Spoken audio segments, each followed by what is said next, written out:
Good evening and welcome. Tonight we slowly step into a different world, a world shaped by iron chains and rebel fires, desperation and defiance, slavery and vengeance. In this story, we will explore Spartacus, slave breaker, and uncover how one Thracian gladiator ignited the most terrifying slave rebellion Rome would ever face, turning the eternal city into a graveyard of legends. Before we begin, I'd love to know where you're listening from tonight and what time it is in your part of the world. Now settle in, take a slow breath, and let's begin. You feel the cold rode-up wind cutting through your wool cloak. Your sandals crunch on sharp flint stones. You stand in a mountain village of the Mede tribe, Thrace, year 110 BC. Your name is Spartacus, son of a warrior blacksmith who forged falcata blades for tribal raids. Aged 12, your hands already calloused from bellows and hammer. You smell wood smoke and roasting kid goat. You hear the falcata swords clanging as your father teaches you the overhand kill stroke. This is freedom's edge. Your village clings to a cliffside above the Hebrus River Valley. 50 round stone houses, thatched roofs heavy with snow. Meaty warriors wear wolf skins and bronze torques, carry rhomphaea swords, curved Thracian blades that tear flesh like sickles. Your people raid Roman traders on the Via Egnatia, steal their salt and wine. Rome calls you barbarians, you call yourselves free men. At night, around the fire pit, your uncle sings of Zalmoxis, god who lives in lightning. Death is illusion, he chants. The lesson burns deep. Age 14, your first raid. 20 meaty warriors descend via Pontica under full moon. Romans supply caravan, mules laden amphorae Falernian wine, bolts of Apulian wool. You carry light javelin, 3 feet oak iron head, heart pounds like war drum. Lead warrior hurls first missile, pierces teamster's throat. Mules panic. You charge with rhomphaea gripped tight. First kill, Roman driver pleads Greek. Your curved blade opens belly, shoulder to hip. Hot blood sprays your wolfskin cloak. First taste of Roman fear. Dawn victory feast. Captured wine flows free. You drink deep from bronze cantharos, wine thick as blood. Father clasps your shoulder, Spartacus blood proven. Meaty elders divide spoils, you receive silver Roman fibula, first wealth. Rome's shadow grows closer. Legions garrison Philippi, build forts along Strymon River, your freedom measured in moon cycles. Age 16, Roman recruiters arrive, polished cuirasses, red transverse crests. Auxilia offer 10 years service equals Roman citizenship, land in Italia. Meaty laugh, Rome buys our swords. You step forward, I go, father protests. You silence him, learn their weaknesses from within. Recruiters note your blue eyes, broad shoulders, accepted as evocatus, auxiliary cavalry. Farewell feast lasts 3 days. Wolfskin cloak, rhomphaea, silver fibula packed. Rome swallows you. March to Macedonia. 500 Thracian auxiliars under Decurion Flavius. You ride shaggy ponies from Hemus mountains, composite bows, falcatas sheathed. First Roman camp, turf walls, 8-foot stakes, century fire pits, perfect squares. Legionaries stare, clean-shaven faces, muscled bronze. You note no Thracian ferocity, but iron discipline. Centurion drills you, spear high, shield lock. Roman pilum heavier than javelin. You adapt. First campaign, Mithridates VI Pontus stirs Pontic coast. Legio IV under Praetor Aquilius marches east. You ride left flank scouting, Thracian eyes see mountain trails Romans miss. Ambush Doralium, Pontic slingers shower lead bullets. Your pony gutted, you fight dismounted. Pilum skewers slinger face. First Roman weapon kill. Aquilius praises, Thracian blood useful. Scar forms across ribs, winter quarters Nicopolis. Roman baths first time hot steam, Strigil scrapes dirt from sole.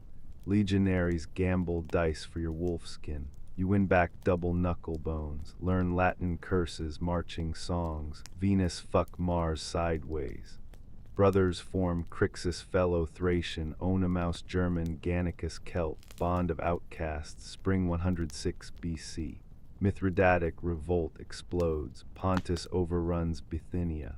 Legio IV trapped, you volunteer vanguard, 30 Thracians scout ahead. Find Pontic camp, 3,000 infantry, median bows, sarissas, night raid perfect, you slit sentry throats, fire supply tents, legion escapes, Aquilius medals, silver fallery, first Roman honor tastes ash, desertion strikes, age 19, Crixus whispers, Rome enslaves us slower. Pontic pirates offer Cilicia freedom. You steal 3 war horses, ride east under cover darkness. Via Egnatia abandoned. Galley waits Troad coast, black sails, Cappadocian crew. Thrace calls across sea. Father dead 2 winters, meaty need warriors. Cilicia freedom short. Pirate betrayal sold quaestorers. Manacles bite wrists. Slave shipped to Brundisium, 600 wretches chained below decks.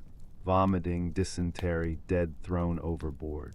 Italia soil first sight, olive groves, white villas. Capua awaits ludus lentilusa batiatusa. Gladiator destiny begins, Capua gates swallow you. Stone walls 20 feet, iron gates clang midnight. Lanista inspects teeth like horse, strong frame, Thracian eyes, Murmillo potential. Branded Spartacus left shoulder, property Batiatus. Crixus beside you, same iron.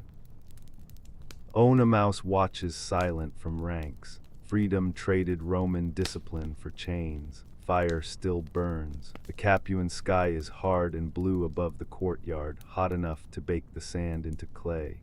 You stand in a circle of 30 chained men, iron links rattling with every breath. The stench of sweat, blood, and cheap wine hangs over the ludus like a curse. Lentulus Batiatus, owner of this human forge, watches from a shaded balcony.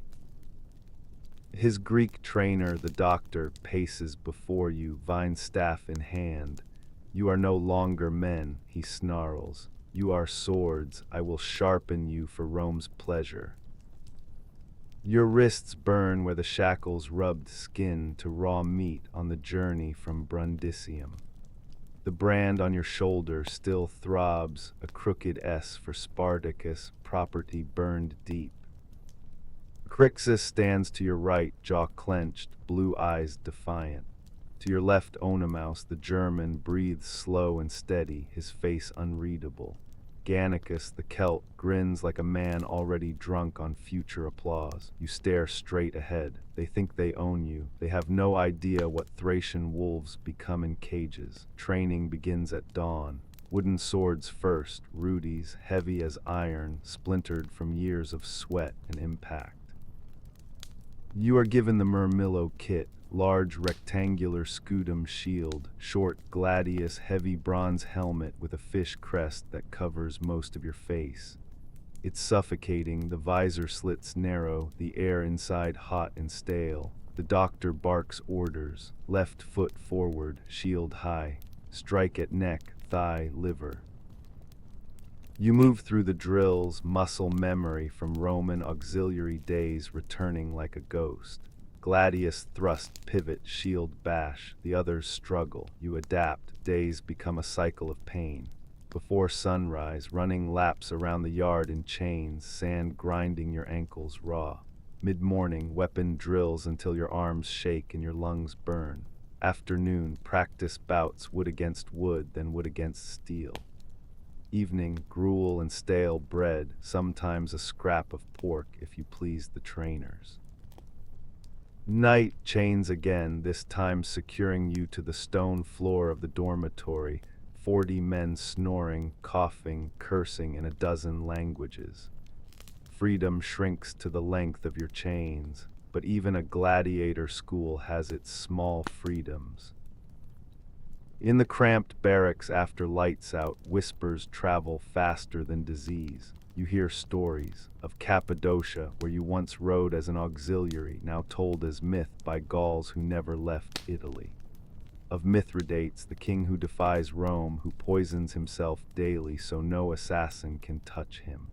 Of Thracian mercenaries who sell their swords to the highest bidder and vanish into the mountains. You listen in silence. You have seen these lands. You know the truth behind the tales. One night, when a young Samnite asks if Mithridates really drinks molten gold, you actually laugh. The others turn. It is the first sound of amusement you've made since the chains closed. The doctor notices your discipline. He pits you against stronger men. A burly Gaul charges, screaming, wooden sword raised high. You sidestep, slam your shield into his ribs, and tap his throat with the blunt gladius point. The yard falls silent. Batiatus leans forward. "That one," he says, "Thracian, put him in the front ranks." You don't smile, but a small part of you notes the advantage. A front rank fighter lives or dies quickly, but he also sees the crowd, and the crowd can be turned. Your first appearance in the arena is not a full fight, it's a parade. Capua's amphitheater roars like a living beast as you and 40 others march in formation, armor gleaming, plumes snapping. Trumpets scream from the podium where the local magistrate lounges under a canopy, wine cup in hand. You feel tens of thousands of eyes on you, some hungry, some bored, some cruel. You march with your head high. If Thracians must die, they will die like kings. Weeks pass, you grow harder, your shoulders knot with new muscle.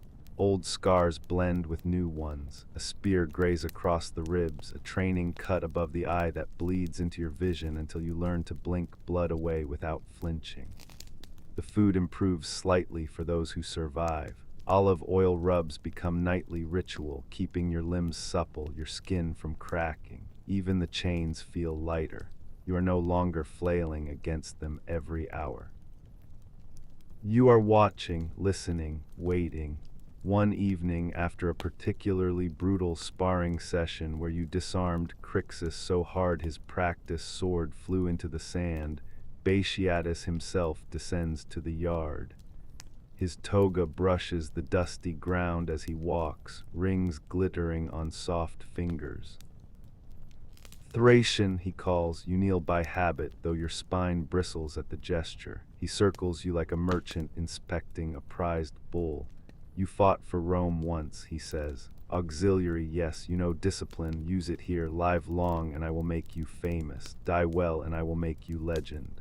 He pats your helmet and leaves. You watch him go, memorizing the shape of his back. Legends, you think, don't belong to owners. In the barracks, your circle tightens. Crixus becomes both rival and brother, his raw power complementing your cold technique.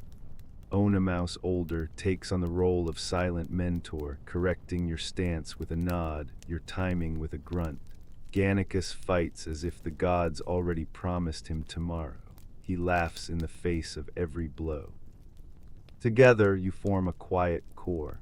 When new slaves arrive, Gauls, Greeks, a few terrified young Romans sold for debt, they gravitate toward you for. Without planning it, you become a leader. There are moments rare and dangerous when your mind drifts back to Thrace, to the smell of pine sap in the mountain air, to your father's booming laugh, to the feel of snow on bare skin as you chased wild boar through the trees. In those moments, your heart twists with a pain sharper than any Roman whip. You bury it quickly. Nostalgia is a luxury for men who are not shackled. Little by little, cracks appear in the walls of the ludus. You notice which guards drink too much wine and fall asleep on duty. Which kitchen slaves are beaten for dropping bread and would silently pass an extra crust to anyone who looked at them with kindness. Which corners of the courtyard are hidden from the watchtower's line of sight.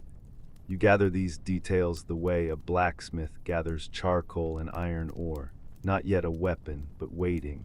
One rainy afternoon, the doctor orders a mock battle, 4 against 4. Wooden weapons, full armor, Eucrixus, Oenomaus, and Gannicus versus 4 heavily muscled Gauls.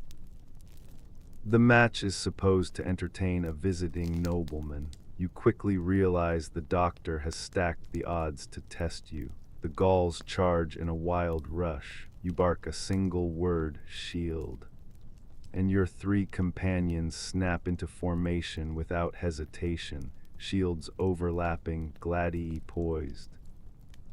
The Gauls crash into you and break apart like waves on rock. You counterattack as a unit. In less than a minute, the match is over.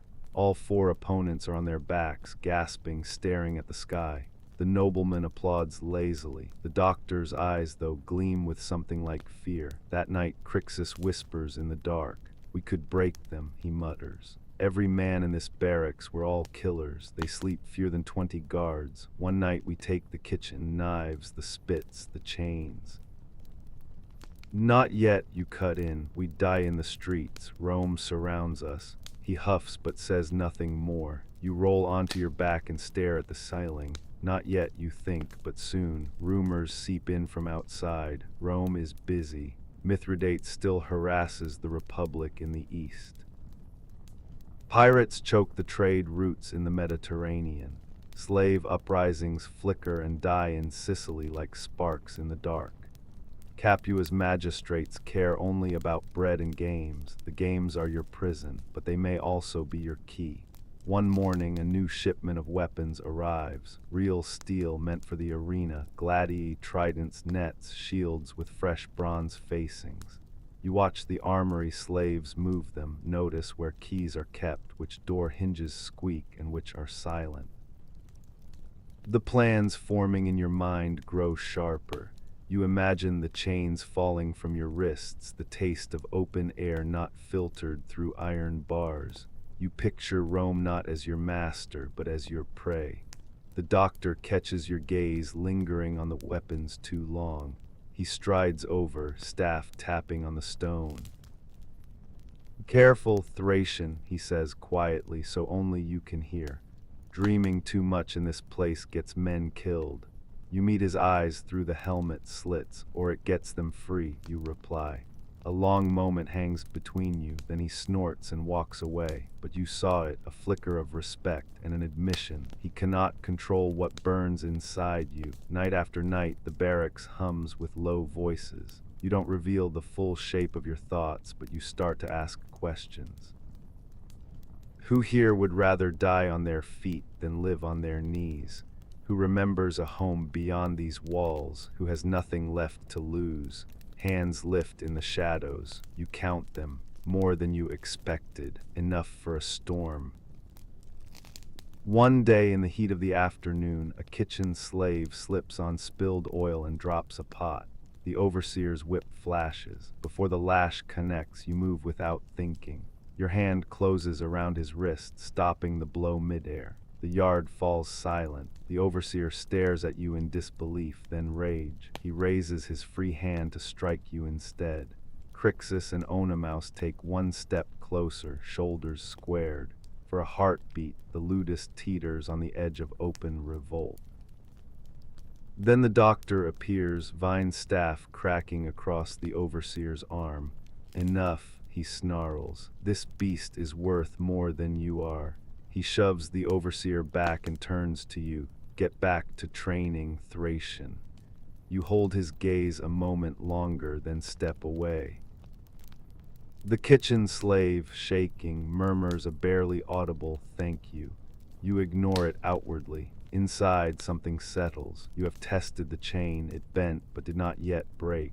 As the sun sets that evening, you sit in the far corner of the yard, watching the sky turn from gold to blood. Crixus drops beside you with a grunt. "Next time," he says, "we don't stop." You flex your fingers, feeling the phantom weight of a real sword. "Next time," you agree, "we don't stop." Somewhere beyond the walls, the Vesuvius volcano lies quiet, its slopes covered in vineyards and olive trees. The Romans think of it as fertile land, a place for villas and wine. They have forgotten what mountains can do when fire wakes within them. Inside you, another kind of mountain stirs. The kitchen knives wait. The chains creak softly in the dark, and in your chest the first true ember of rebellion glows red. Soon Spartacus will stop dreaming of freedom. He will start taking it. The morning begins like any other. The scrape of chains, the barked orders, the dull ache that lives permanently in your shoulders. The sun has not yet cleared the walls of Capua's ludus when you and the others file into the sand yard, bare-chested, shackles clinking at your ankles. The air smells of sweat, old blood, and olive oil. It is the smell of men being shaped into weapons. The doctor stands in the center of the yard, vine staff resting against his shoulder. His face is a map of old scars, his eyes flat and cold. Once he was a champion in the arena. Now he is a shepherd of killers. Today, he announces, we see who remembers yesterday's lesson and who will feed the crows next week. He points with his staff, you Thracian, you Gaul, you German, you Celt, to the circle. You step forward with Crixus, Oenomaus, and Gannicus, 4 against 4 again.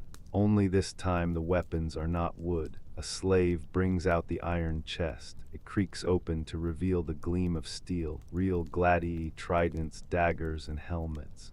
The murmur around the yard grows hungry. Steel means someone may not walk back to the barracks. The doctor tosses your gear. Murmillo again, heavy bronze helmet, rectangular shield, short sword. Crixus takes similar armor. Oenomaus is cast as a hoplomachus, lighter shield and spear. Gannicus, of course, is given the dual swords of a Dimicaris, blades that whirl like wings in his hands. Your opponents are 4 seasoned fighters, 2 Samnites, a towering Thracian who was here before you, and a hulking Gaul with arms like tree trunks. Their armor bears the scars of real bouts. The doctor isn't testing you anymore. He's measuring who belongs in the next big games. You slide the helmet onto your head. The world narrows to a slit of light and shadow. Your breath echoes inside the bronze like wind in a cavern. You flex your fingers around the gladius hilt and feel the familiar weight. Roman steel, Thracian will. The signal comes, a short blast from a curved horn. Sand scrapes under your sandals as you advance, shield high. The crowd today is small, a few local dignitaries, some gamblers, Batiatus himself watching from above.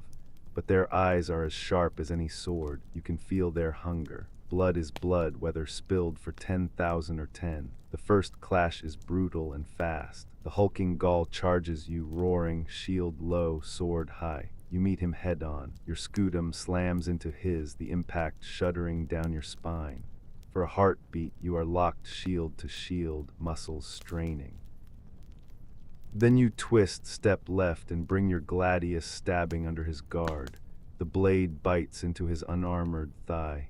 He howls and stumbles. You don't finish him, not yet. You step back, shield up, letting him bleed in rage. To your right, Crixus and one of the Samnites are locked in a furious trade of blows. Steel rings on bronze, sparks flying. Crixus fights like a storm-wide, crushing strokes, his shield smashing forward like a battering ram. The Samnite is quicker, darting in and out, testing for gaps. You know how that ends. Rage and power, properly aimed, break finesse. Behind you, you hear Gannicus laugh, a quick, wild bark, as his twin blades blur around a spear thrust from the older Thracian. Oenomaus stands solid, spear braced, holding off the second Samnite with grim, methodical precision. For a moment, the 4 of you move like pieces of a single, deadly machine. The doctor shouts, "Closer, Thracian, don't dance, kill." He wants a show, he wants blood, you oblige. You press the limping Gaul, driving him backward with a rain of short, stabbing blows. Your shield slams into his repeatedly, the edge smashing his lips, his nose, his pride. His counters grow sloppier, his breathing ragged. In a brief opening, you pivot your hips and thrust. The gladius slides beneath his ribs, angled up. His breath leaves him in a wet gasp. You step back, wrench the blade free, and he collapses, clutching at the wound as crimson darkens the sand. One down, the older Thracian roars in fury at the sight of his comrade falling. He abandons his engagement with Gannicus and charges you instead, Rhomphaea raised high. For a heartbeat, you see yourself reflected in him. Wild hair, tribal tattoos, a life stolen by Roman chains. Some other version of you, broken earlier, bent differently. He swings. The curved blade whistles toward your helmet. You duck, feeling the rush of air overhead. Sand sprays as the Rhomphaea bites into the ground. You step in close, shield slamming into his chest. He staggers. Your gladius darts under his arm, cutting deep into the soft meat there. He snarls and grapples, trying to drag you into a clinch. For a moment, you are chest to chest, the smell of his breath and old wine thick enough to taste. Then Gannicus' sword flashes from the side, opening his knee. The Thracian shouts and collapses. This time you don't hesitate. You drive your sword straight down through his throat, pinning him to the sand. His fingers twitch, then still. 2 down. The remaining Samnite sees the tide turn and tries to retreat, circling warily. Oenomaus presses him, spear jabbing with relentless rhythm, shield angling like a moving wall. Crixus, having finally smashed his own opponent to the ground, joins the hunt. 3 of you converge on the last man. He glances toward the doctor, perhaps hoping for mercy, for a signal to yield. The doctor's face is stone. The Samnite lunges desperately at you, hoping to take at least one life with him. Your shield catches his strike. Crixus, gladius, opens his flank. Oenomaus' spear drives into his chest. He falls without a sound, eyes still wide. Silence blankets the yard. Even the crows on the wall seem to hold their breath. Then Batiatus begins to clap, slow and theatrical, his rings flashing in the afternoon light. The others join in, hesitant at first, then louder. You stand in the center of 4 bodies, your chest heaving, sweat and blood streaking your arms. Through the visor slits, you lock eyes with Batiatus. He smiles. These 4, he calls out, will be the pride of my house. Spartacus, Crixus, Oenomaus, Gannicus. Remember these names, my friends. You will hear them shouted in every arena in Italy. The gamblers murmur excitedly. Bets will be placed, money will change hands, and you will be the product that makes it move. That night the atmosphere in the barracks is different. The chains are the same, the straw on the floor just as filthy, but the way the others look at you has changed. Where before there was curiosity or guarded respect, now there is something sharper, expectation, hope even in some eyes. A young Greek with a broken nose lines toward you in the dim light. You could light us, he whispers. If anyone can break this place, it's you. You say nothing, but you don't tell him he's wrong. In the days that follow, training shifts. You are no longer tested against fellow trainees. You are drilled in set-piece routines for the arena, dramatic entrances, coordinated engagements, even choreographed deaths for bouts that are meant to entertain rather than truly kill. The doctor explains which fights are to the first blood, which to submission, and which to the gods. A euphemism everyone understands. Batiatus begins to parade you 4 whenever potential buyers visit. Wealthy Romans travel from Rome and Naples to Capua to buy fighters for private games. You perform weapon demonstrations under the hot sun while they sip watered wine. Some of them leer at the heavier-built gladiators the way others might at concubines. Human property is property, whether for flesh or for blood. One afternoon, a senator from Rome arrives, his litter carried by 8 slaves. He toured the ludus, asking lazy questions, barely glancing at the men who will kill for his amusement. When he reaches you, Batiatus launches into a practiced speech. This one is Spartacus, my lord, Thracian, once an auxiliary in your legions. He has the discipline of Rome and the fury of the mountains. The senator peers at you as if examining a horse's teeth. This one has the look of trouble, he says.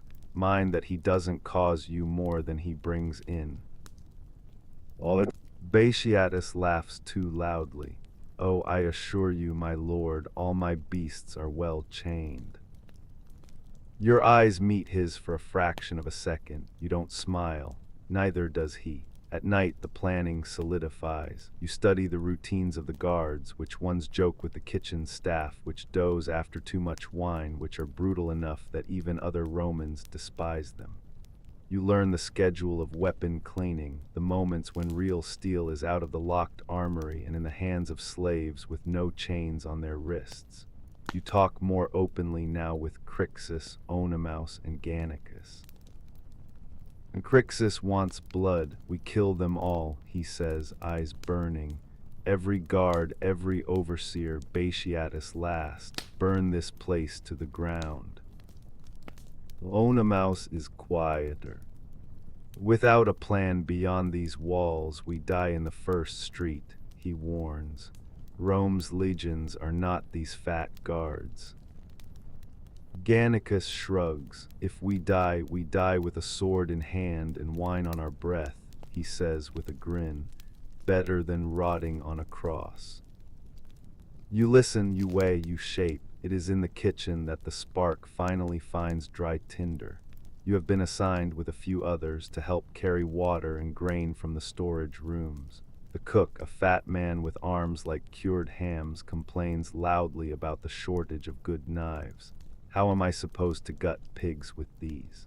He grumbles, brandishing a long, sharp blade for emphasis. Your eyes linger on the knife a heartbeat too long. The cook notices, he sneers. Don't get any ideas. I've carved more meat than you've had years. But the idea is already there. Knives, skewers, cleavers, weapons that don't need an armory key. That night, chained to the floor, you murmur softly to the men nearest you. There are more of us than them, you say. We know their routines, their weaknesses, their fears. We can take the kitchen first, from there the armory, from there the city. Some scoff, too broken to imagine anything but the next day's pain, but others lean in, eyes shining in the dark. How? A Gaul asks. Not today, you reply. Not tomorrow, but soon. When the gods send the right sign, we strike. You lie back on the straw and stare at the beams overhead. You think of Thrace, of your father's forge, of Roman caravans bleeding under moonlight. You think of legends, of eagles, of the sprawling arrogance of Rome. You are one man, chained in one school in one city. But you are not alone. Outside the walls, the vines on the slopes of Vesuvius sway in the night wind. The mountain is quiet, so are the men in the ludus, for now. It begins with a pot of stew and a broken chain. The day is hot even for Campania. Heat presses down on the tiles of the ludus roofs, making the air in the yard shimmer. The smell of boiling beans, onions, and cheap pig fat drifts from the kitchen. The men are restless. The doctor has pushed training harder than usual all week. Bruises bloom on bodies already scarred. Something in the air feels tight, stretched, like a bowstring drawn back and held too long. You stand in the food line with Crixus, Oenomaus, and a dozen others, wooden bowls in hand. The kitchen slaves ladle out thin stew under the eye of two guards. One of the slaves, a narrow-faced Syrian with burns up both arms, moves too quickly. His elbow knocks into the cauldron. The pot wobbles, hangs on the edge of the fire for a heartbeat, then tips. Boiling stew splashes down his legs and across the floor. The Syrian screams, dropping the ladle as his flesh blisters. One of the guards lashes out with his vine staff. Clumsy dog. He snarls. The staff cracks across the slave's face, knocking him to the ground. He curls in on himself, sobbing. The second guard laughs and swings a boot, aiming for the man's ribs. His foot never lands. Your hand shoots out fast as a striking snake and clamps around his ankle. You twist, bones pop. The guard crashes onto his back with a shocked grunt, sword clattering from his scabbard. For a heartbeat, everyone in the kitchen freezes, slaves, guards, even Crixus, caught between outrage and disbelief. Then the moment passes. The first guard reaches for his gladius. Crixus is faster. He shoulder charges the man into the wall, the impact knocking pots from their hooks. You release the fallen guard's ankle and snatch up the spilled ladle, still slick with stew. It's not a weapon, but your hands know how to turn anything into one. You bring the metal end down on his temple with all your strength. Bone cracks. He goes limp. The kitchen erupts. The Syrian slave stares at you, eyes wide, one hand pressed to his burned thigh. Behind him, knives gleam hanging from a wooden rack, pig-sticking blades, cleavers, boning knives. You seize the nearest, the metal cool and heavy in your hand. For the first time since you came to Capua, you hold real steel without permission. Now, you say, voice low but razor sharp, or never. Crixus understands instantly. He rips the fallen guard's sword free and hurls it to Oenomaus, who catches it in one smooth motion.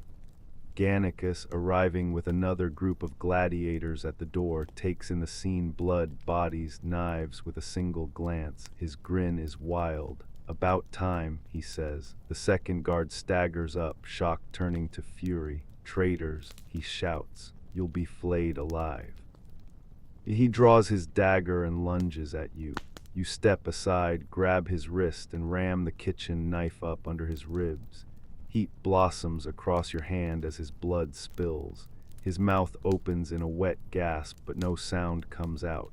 You push him off the blade and he collapses, clutching at the wound as crimson spreads. Silence again, but it's a different silence now. Heavy, waiting. You turn to the others. Chains off, you snap. Take everything that cuts. What happens next is not a riot, it is a storm. Gladiators flood into the kitchen, shackles clanking. Some fumble for knives with shaking hands. Others move with frightening calm, as if they've been rehearsing this moment in their minds for years. The Syrian slave reaches up and hands you a second knife, eyes fierce despite the pain in his legs. There are more in the pantry, he whispers. Hooks, cleavers. Take who you trust and arm them, you tell him. You're with us now. His smile is small but real. I was never with them. You lead the first wave out into the service corridor, knife in one hand, stolen shield in the other. The stone walls feel narrower than ever. You know every turn, every doorway, every blind corner, the product of months of quiet observation. Two guards round the corner ahead, laughing at some private joke. They stop dead when they see you. For once, you are faster than their fear. Your knife flashes across the nearer man's throat. Blood arcs against the wall. Crixus barrels into the second, driving him to the floor. Oenomaus finishes him with an economical thrust, wasting no movement. You take their swords and toss them to the unarmed men behind you. Move, you growl, before they sound the alarm. But the alarm is already stirring. Somewhere toward the yard, a horn begins to blare, short, sharp blasts. Doors slam. Shouts erupt in Latin and Oscan. The ludus is waking up to its nightmare. Good, you turn to your growing ragtag force, 30, now 40 men armed with a chaotic mix of kitchen blades and Roman steel. Their faces are drawn tight with a blend of terror and exhilaration. They look to you. You point toward the central hallway. Armory first, you say. With real weapons, we're an army. Without them, we're a mob. The corridor narrows as you approach the heart of the ludus. Ahead, the heavy oak door of the armory stands barred, two guards posted with shields ready, swords drawn. Behind them, racks of helmets, shields, gladiators, spears, enough steel to outfit a cohort. The guards shout something you don't catch and brace themselves. You don't stop to negotiate. Crixus left, Oenomaus right, you bark, Gannicus over.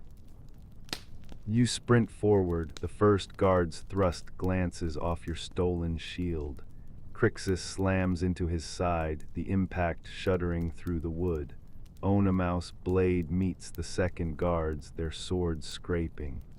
Behind you, Gannicus darts up, using shoulders and backs like steps, launching himself at the door. He hits it feet first, activating the momentum of a trick he perfected in 100 practice bouts. The impact rattles the wood and the bar behind it. The first guard recovers and swings at your head. You stay low, step inside his guard, and drive your kitchen knife into the gap between his breastplate and his armpit. He jerks, gasps, and folds. Crixus yanks him aside and hurls his body into the second guard, knocking that one off balance just long enough for Oenomaus to open his belly with a brutal slash. The door still stands. You and Gannicus plant your shoulders against it and shove. Behind you, half a dozen men add their weight. For a moment the bar holds. Then, with a cracking sound like breaking bone, it snaps. The door flies inward. The armory is every enslaved fighter's dream and every Roman's nightmare. Ranks of sharpened blades, polished shields, gleaming helms. For the first time, the men around you see openly what they have bled to wield for the amusement of others. Take everything, you say quietly. Leave nothing they can use against us. The room fills with the hiss and clatter of weapons being seized. Chains fall to the floor as men hack them from their ankles. Someone laughs high and almost hysterical as he swaps a rusty kitchen knife for a fine, balanced gladius. Oenomaus selects a spear with the practiced hand of a soldier. Crixus picks up a massive scutum and a sword that seems almost small in his grip. Gannicus spins a new pair of blades experimentally, a smile stretching across his face. You choose a gladius for your right hand, a short Thracian-style dagger for your left, and a plain, sturdy shield. Then you climb onto a crate so all can see you. Listen, you shout, voice cutting through the chaos. The murmuring quiets, 50 pairs of eyes fix on you.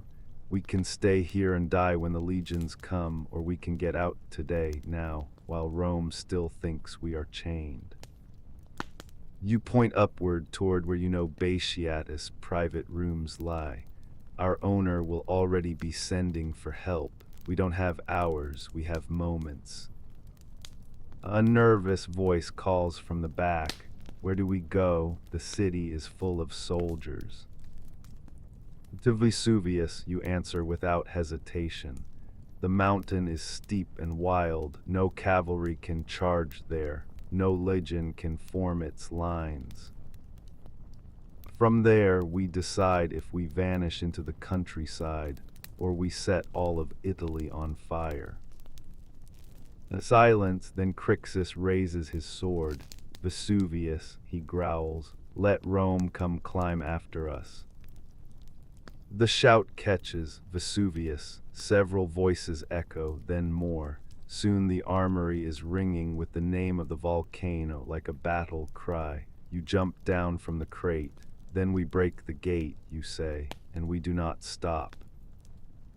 The final approach to the main gate is a blur of steel and screams. Guards rush from side corridors, some still half-armored, others dragging on helmets as they run. But they are scattered, uncoordinated, and unprepared for an enemy that knows their home better than they do.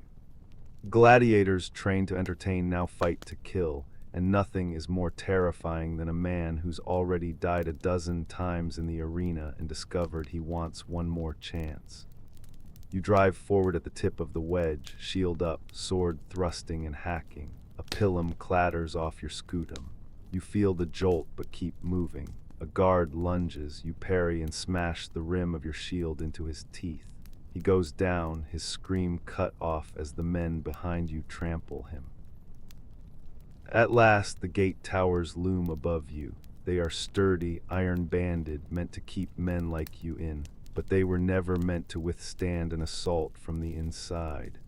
Ram, someone shouts. You and a knot of others seize a heavy timber from a carpentry pile. You swing it in unison, the impact reverberating through your arms. Wood splinters, again. On the fourth impact, one of the bars cracks. On the sixth, the gate bursts outward. Sunlight explodes across your face. Campania lies before you, rolling fields, vineyards, a road winding away toward distant hills and the hazy outline of Vesuvius. For a moment, the open sky is dizzying. Then arrows hiss past your ear. A detachment of city guards has formed a line just beyond the gate, shields up, spears braced. They expected a trickle of escaped slaves. They get a flood. Forward, you roar. If we stand here, we die here. You surge through the gap, your small army roaring with you. Shields crash. Spears glance off armor or sink into flesh. You feel a lance scrape your thigh, hot pain flaring, but you push on, hacking at spear shafts, bashing faces. Crixus breaks through the line like a battering ram, smashing one man aside with his shield, cutting another down with a single overhead stroke. Gannicus dances at the flank, blades flashing, cutting tendons, throats, hope. The guards break, and just like that you are out. No walls, no chains. Only the road winding away, and behind you, Capua's ludus shrinking with each step you and your men take toward the horizon. Somewhere far to the north in Rome, senators drink wine and argue about taxes and foreign wars. They have no idea that a storm has just slipped its cage in Campania, knives still dripping, eyes turned toward their soft, fat city. You look back once at the walls of the Gladiator school. Smoke already curls from one of the towers. Someone must have set it alight in the chaos. For a heartbeat, you think of the doctor, of his scarred face and cold eyes.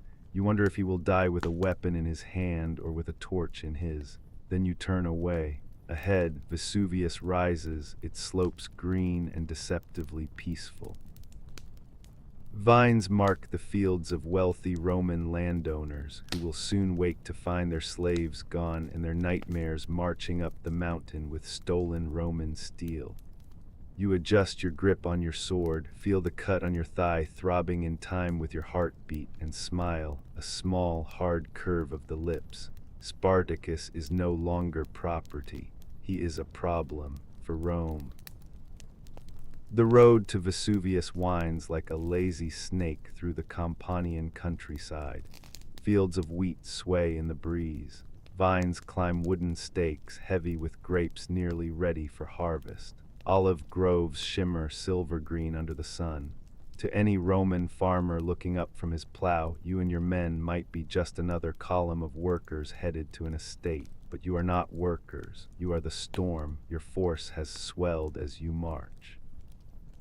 Slaves bolt from villas at the sight of your weapons, throwing down hoes and sickles to grab whatever they can.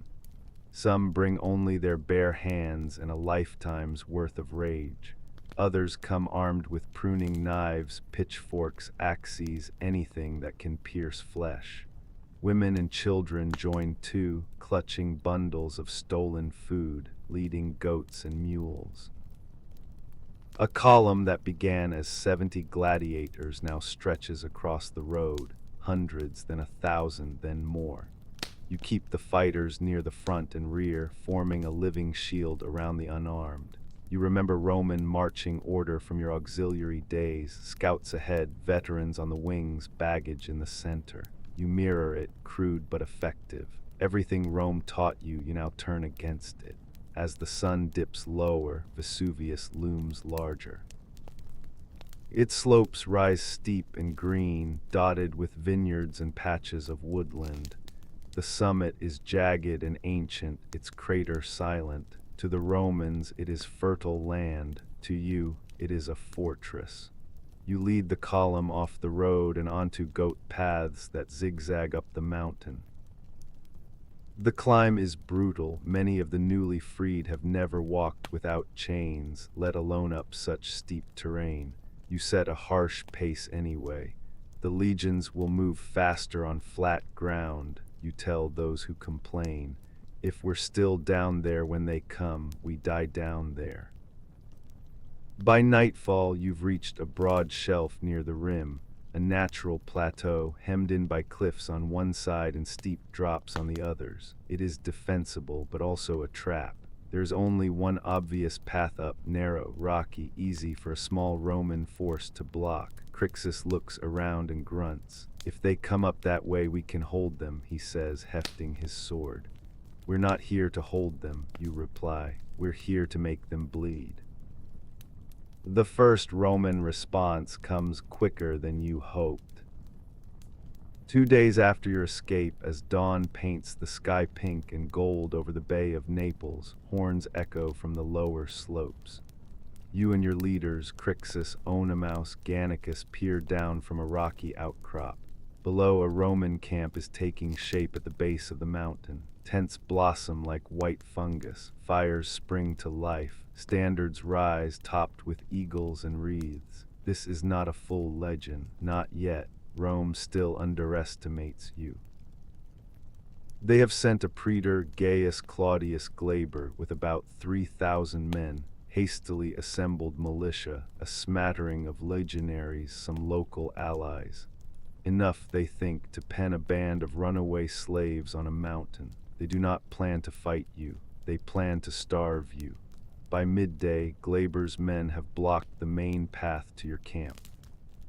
They build a crude palisade across the narrow track, stakes hammered into the rocky soil, shields stacked behind. From your vantage point, you can see them laughing, tossing dice, pointing up at your camp as if at an oddity. Crixus fumes. They think we're animals, he snarls. They'll sit down there and listen to us die. They'll listen to a lot more than that, you say quietly. Oenomaus squints at the cliffs that drop away from your plateau on the opposite side of the Roman blockade. The rock face is sheer, almost vertical, studded with sparse bushes and twisted roots. Far below, a ravine leads back toward the Roman camp. Too steep, he says. A goat might make it, not an army. You stare at the cliff for a long time, at the roots, at the vines, at the possibilities. We are not an army, you say. We are gladiators. The plan takes shape as the sun sinks. You gather your strongest, surest-footed fighters, those who spent their previous lives in mountains and forests, not in cities. You explain what you intend to do. Some scoff, calling it madness. Others grin, recognizing a gamble worthy of the arena. We braid the wild vines into ropes, you say, pointing at the thick tendrils that drape some sections of the cliff. We anchor them around tree stumps and boulders. Then we climb down, not the easy path, but where no Roman expects a man to come from. We fall on them from behind while they sleep at their comfortable little blockade. Gannicus' eyes light up, climbing down a cliff in the dark on rotten vines with swords in our teeth. He says, "If we live, the bards will never shut up about it." That's the idea, you reply. All afternoon your people work. Women and children strip vines from rocks and trees, dragging them to the camp. Men twist them together, weaving thick ropes, testing them with their full weight. Knots are tied and retied. Anchors are chosen carefully, gnarled roots, boulders wedged deep in the earth. The air buzzes with hurried energy.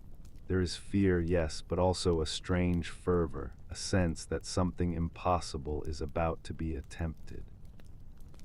As twilight deepens, you walk the cliff's edge, inspecting every rope. You tug each one personally, feeling for weakness. When you're satisfied, you gather the chosen fighters, maybe 70, maybe 100, depending on how many the cliff will tolerate. If you are afraid, you tell them, now is the time to turn back. No one will think less of you. No one moves. Good, you say. Then tonight we kill a Roman army. The descent begins under a moonless sky. You wrap the vine rope around your forearms and chest, gripping it with calloused hands. The cliff face yawns below you, black, bottomless. The only sounds are the whisper of the night wind and the creak of vines under weight. Behind you, others begin their climb, one after another, a chain of bodies sliding downward into darkness. Your muscles burn almost immediately. The rock scrapes your knees, your elbows, your knuckles. Small pebbles dislodge and tumble into the void, clattering faintly somewhere far below. Every few breaths you pause, pressing yourself against the stone, listening. No shouts from the Romans, no horns, only the distant murmur of their camp, the faint glow of their fires like fallen stars. One slip, one snapped vine, one mistake, and you'll be a smear at the bottom. You keep going. The cliff seems endless, but eventually the angle eases. Your feet find more secure purchase. The rope slackens. You drop the last few feet into the ravine, landing in a crouch. The air down here is cooler, tinged with the smell of damp earth and wood smoke. One by one, your fighters arrive, some panting, some laughing quietly with relief. A few curse in half a dozen languages. You clap shoulders, count heads. No one has fallen. The gods, it seems, are watching. You raise your hand for silence and point toward the faint glow ahead. That way, you whisper. Stay low, stay quiet, kill who screams first. Glaber's men did not expect the mountain to spit wolves into their camp. They assumed you were trapped above, growing weaker. They posted guards on the path, but not behind their lines. Why would they? The cliff behind them is a wall. You arrive like a shadow. The first sentry you encounter is half asleep, leaning on his spear, staring up the main path. He doesn't see you at all. Your dagger finds the gap between his helmet and his neck. You lower him gently to the ground, his blood hot on your hand.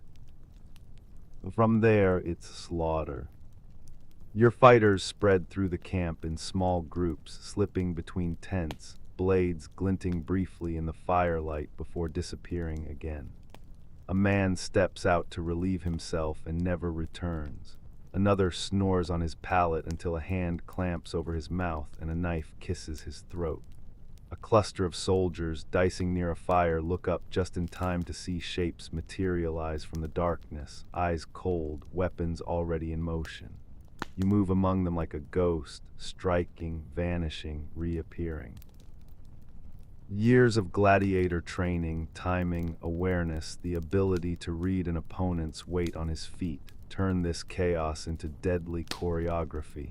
You don't fight like a formation. You fight like a pack of predators. Soon, the quiet kills give way to screams.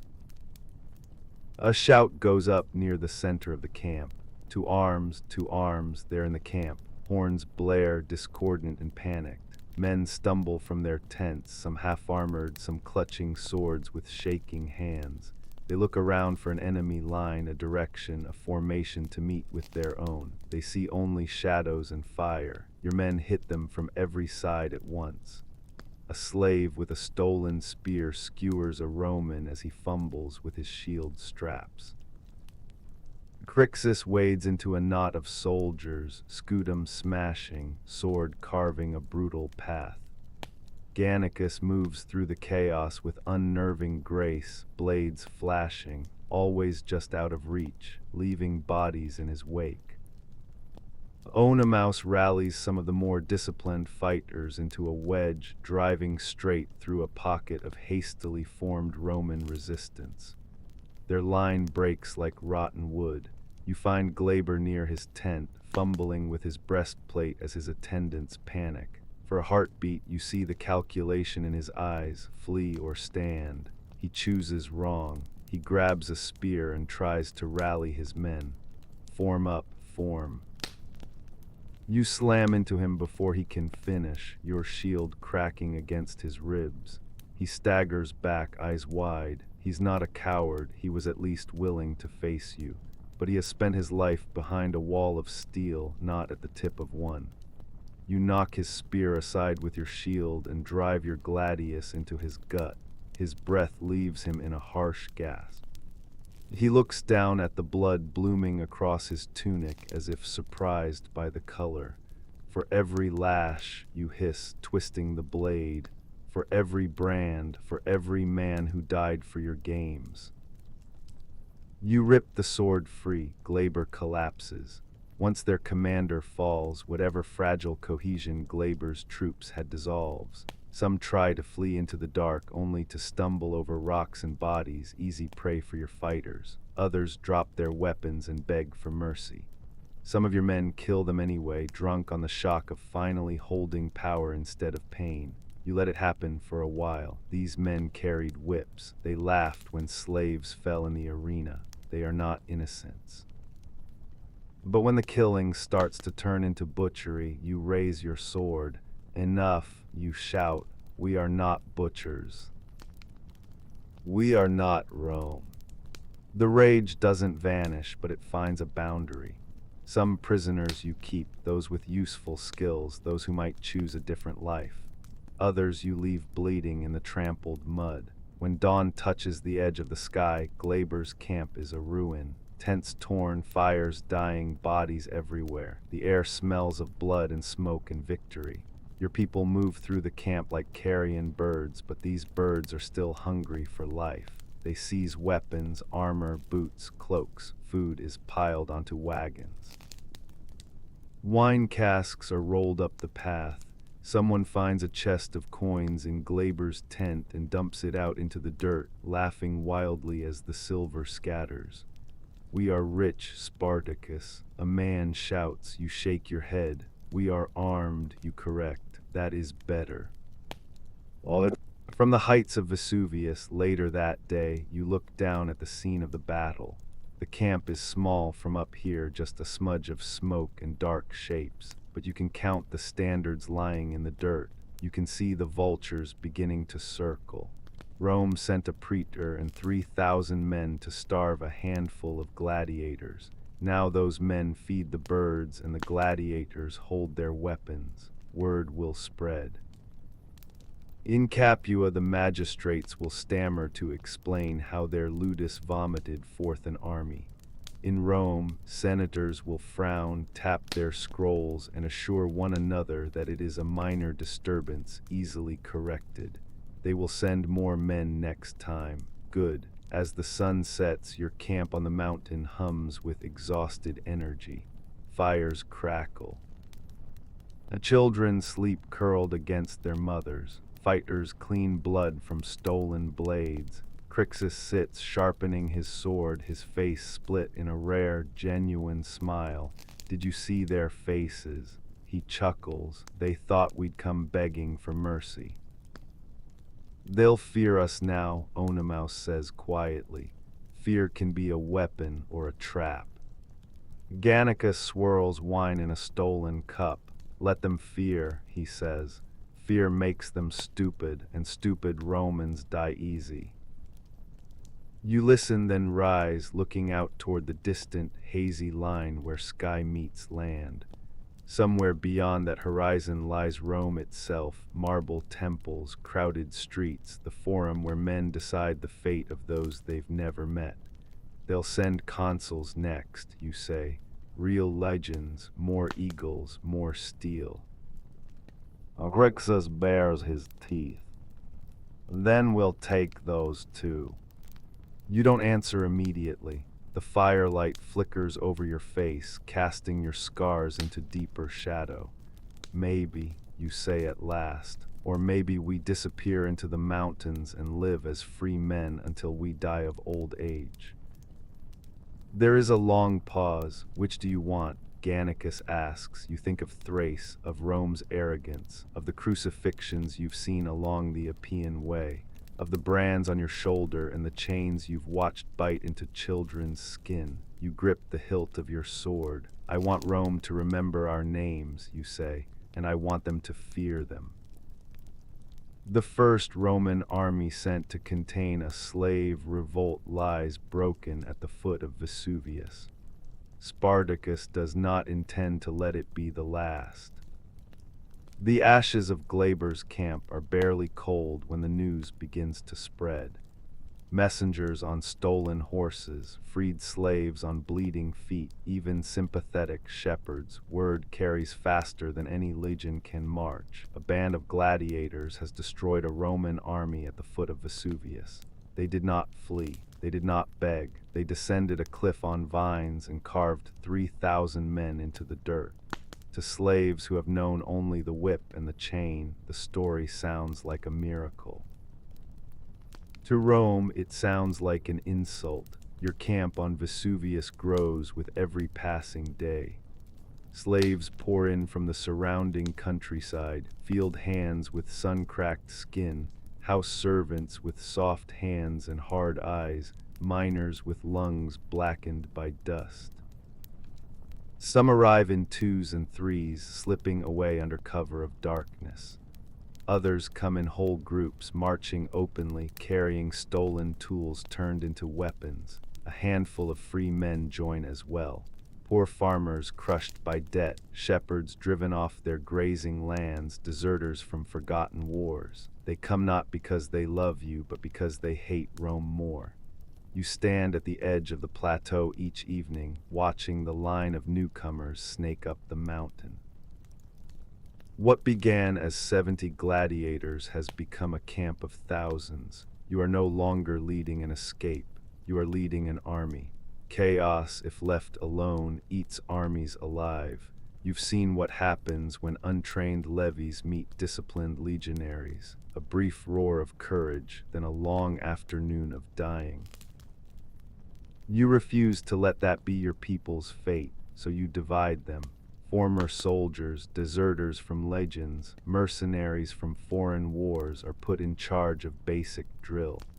They teach the freed slaves how to stand in a line without trampling each other, how to keep a shield up even when tired, how to thrust instead of swing.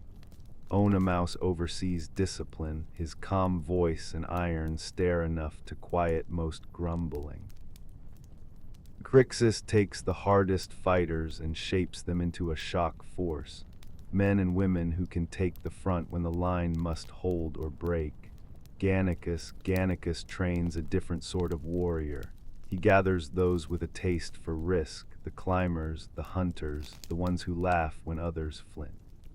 He shows them how to move in the dark, how to strike from unexpected angles, how to use speed instead of armor.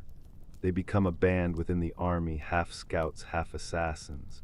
You move among all of them, lending your voice where needed, your presence everywhere. You are not just a fighter now.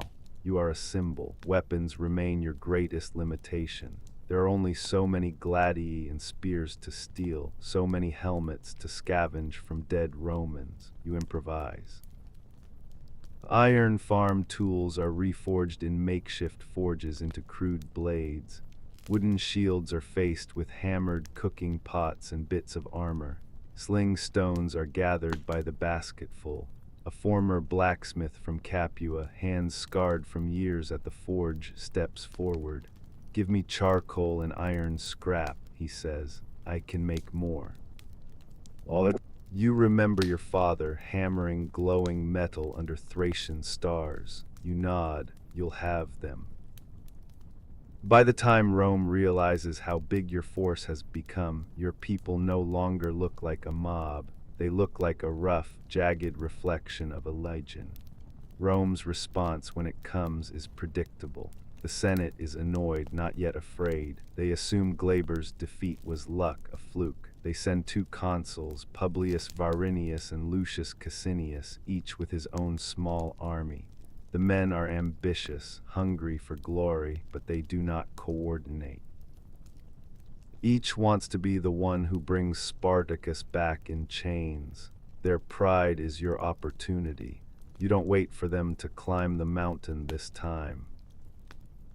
Leaving a skeleton force to guard the families and the camp, you lead a column down Vesuvius under cover of early morning fog. Your scouts report Varinius' forces split, part of his men on the move, part encamped, their lines stretched thin between towns and estates. You strike like a knife. The first engagement is almost too easy. A detachment of Varinius' men, marching without scouts, rounds a bend in the road to find your shield wall already formed across it. Their centurion shouts orders, trying to deploy into battle line, but the road is narrow, hemmed in by low stone walls and vineyards. Before they can form properly, your front rank hits them. You've taught your people Roman tactics, now they use them. Shields lock, spears jab. Freed slaves hold formation with a discipline born of desperation and remembered pain. The Roman line buckles on impact. Men who once whipped others for stumbling now stumble themselves, their sandals skidding in dust and blood. Crixus leads the push on the left, his scutum smashing, his sword rising and falling in brutal arcs. On the right, Gannicus and his band slip around the flank, swarming over a low wall and tearing into the enemy from the side. In minutes, it's done. The survivors throw down their weapons and raise shaking hands. Some of your people want to kill them all. You spare a few, those who seem most sickened by what they've done in Rome's name. Spread the story, you tell them. Tell them Spartacus didn't crucify you. Tell them he could have. Varinius underestimates you a second time. He splits his forces again, sending one column after Crixus, whom he believes to be a separate threat. You turn his error into your advantage. Crixus leads Varinius' men on a chase through the hills, doubling back to join you at prearranged points. Together, you ambush the pursuing Romans again and again, bleeding them without ever letting them bring their full weight to bear. In the fields of Campania, beneath grapevines and olive trees, a new kind of war is being invented, one Rome has never had to fight against its own slaves. Between battles, your camp buzzes with tension. Not everyone agrees on what this war should be. Some argue you should head north toward the Alps. Beyond those mountains are lands where Rome's hand is weak. Oenomaus points out one night, tracing lines in the dirt with a stick. Gaul, Thrace, places where men still remember how to live free. We could disappear there. Crixus snorts. Run, he says. After we've broken praetors and consuls, Rome will hunt us anyway. Better to break their teeth now while we have an army. Others care less about strategy and more about vengeance. We should burn every villa between here and the Tiber, a former house slave insists, eyes blazing. Make them feel what we felt. You listen to them all, you know there is truth in every argument and danger. At night, when the fires die down and most of the camp sleeps, you walk the perimeter alone. The stars above Italy look different from those over Thrace, but the cold wind against your face feels the same. Sometimes you imagine what your life might have been if you had never left those mountains, if you'd grown old at your father's forge, teaching a son to hammer iron. Then you think of the Via Appia lined with crosses, of the way Romans talk about people like you as if you are tools, not hearts and minds and memories. You know there is no road back to that simpler life, only forward.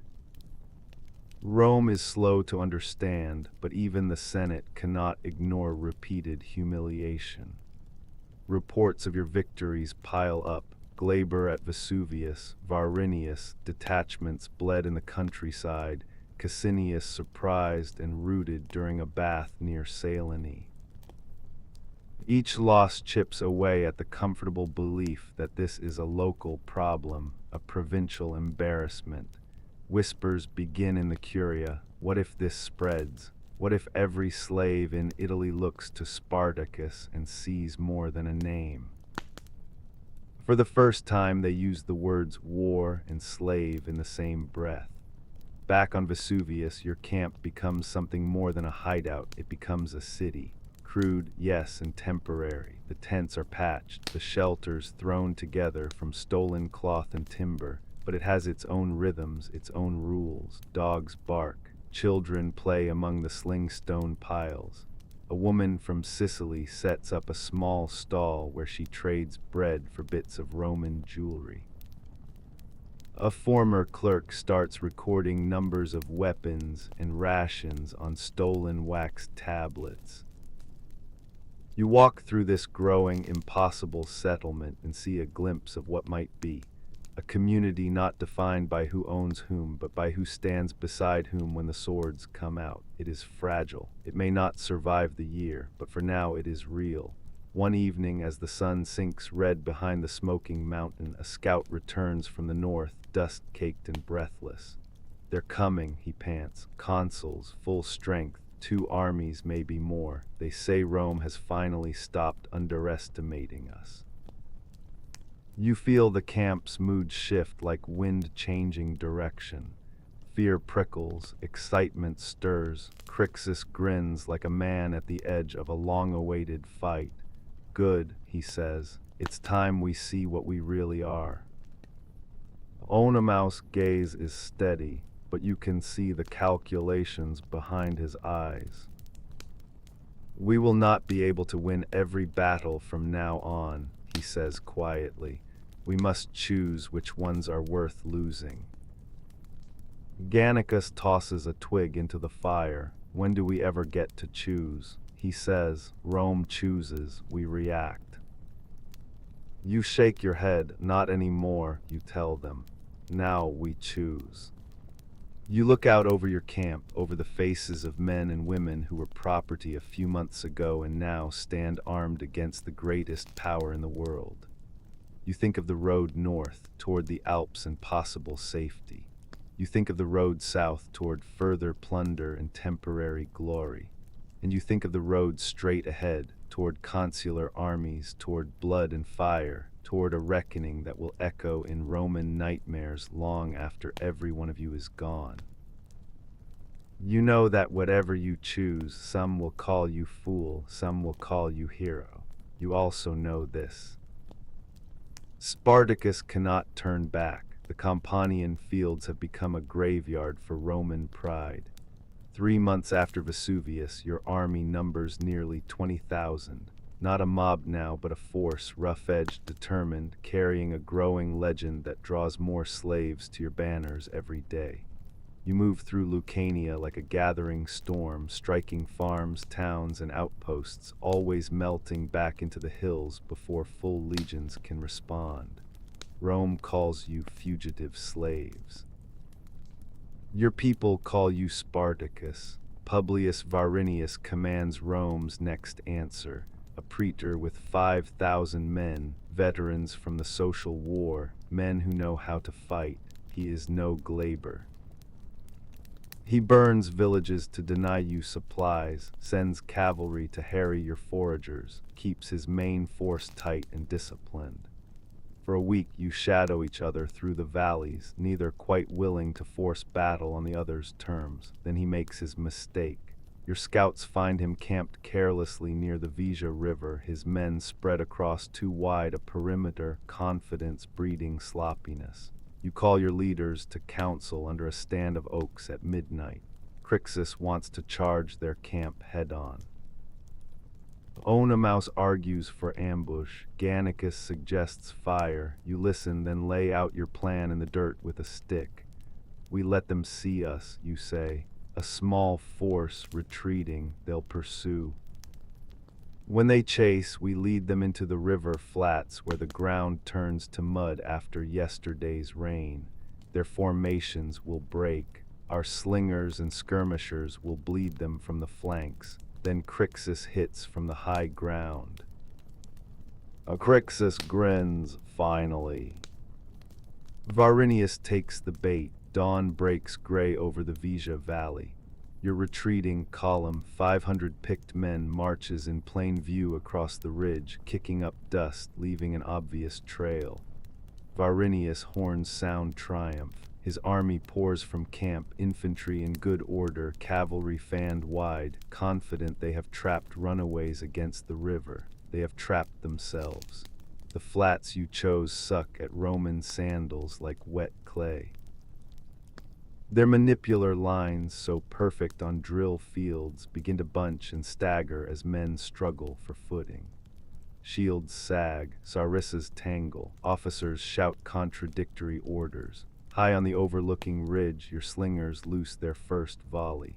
Lead bullets and sling stones arc through the gray sky, invisible until they strike. Romans scream, clutch shattered kneecaps, blinded eyes, caved-in helmets. The volley falls among packed ranks like iron rain. Varinius tries to rally. His transverse-crested helmet gleams as he rides among his men, sword raised. You watch from cover, waiting. On your signal, Crixus leads the hammer blow. 2,000 fighters pour down the slope, former gladiators at the core, backed by field slaves wielding sharpened hoes and shepherds with shepherds' crooks turned into flails.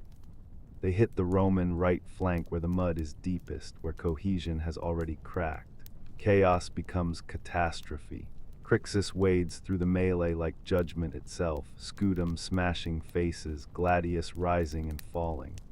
Your skirmishers maintain fire discipline, targeting officers, standard bearers, anyone who tries to form a line.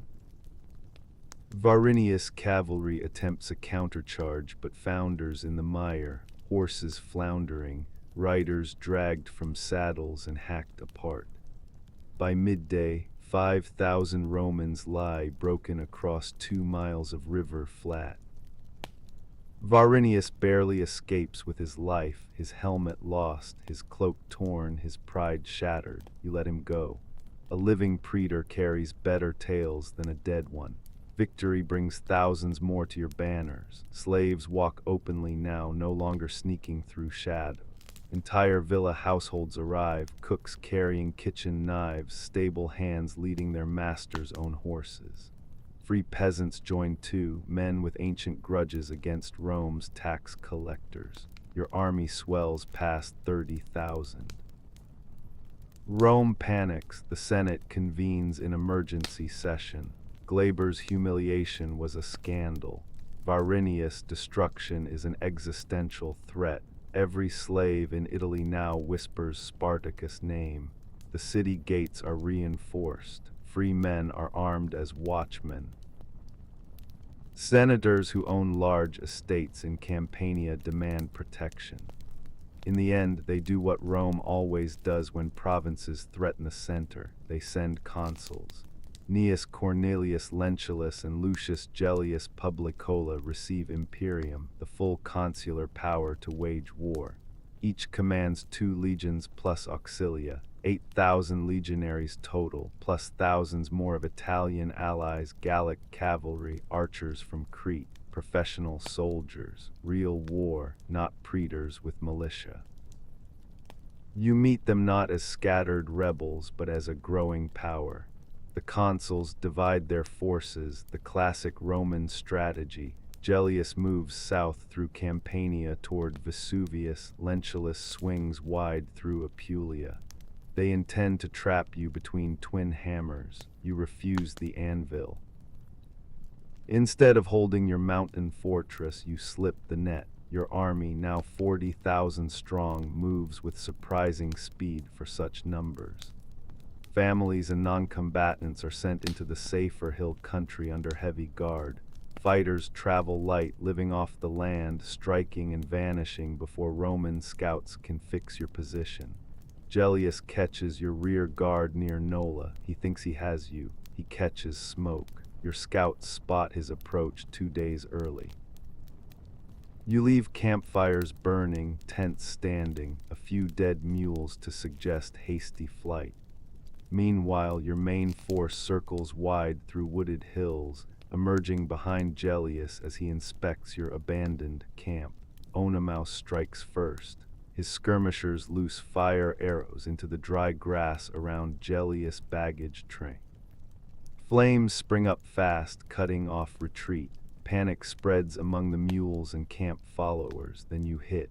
Your main force crashes into Gellius' unformed rear, 4,000 fighters against baggage guards and scattered sentries. The slaughter is total. Roman supply wagons burn, standards fall into the dirt. Gellius barely escapes with a single cohort, leaving behind enough captured gear to arm another 1,000 men. Lentulus fares no better. He pursues what he thinks is your main army toward Thurii, but walks into a trap of his own. You've seeded the road with your fastest runners, light-armed skirmishers who bait and fade, always staying just ahead. Lentulus presses hard, desperate for a victory to match his colleagues' expected triumph. At a narrow defile between hills, the bait turns to fangs. You've positioned heavy infantry, your best gladiators and strongest slaves, on the high ground above the pass.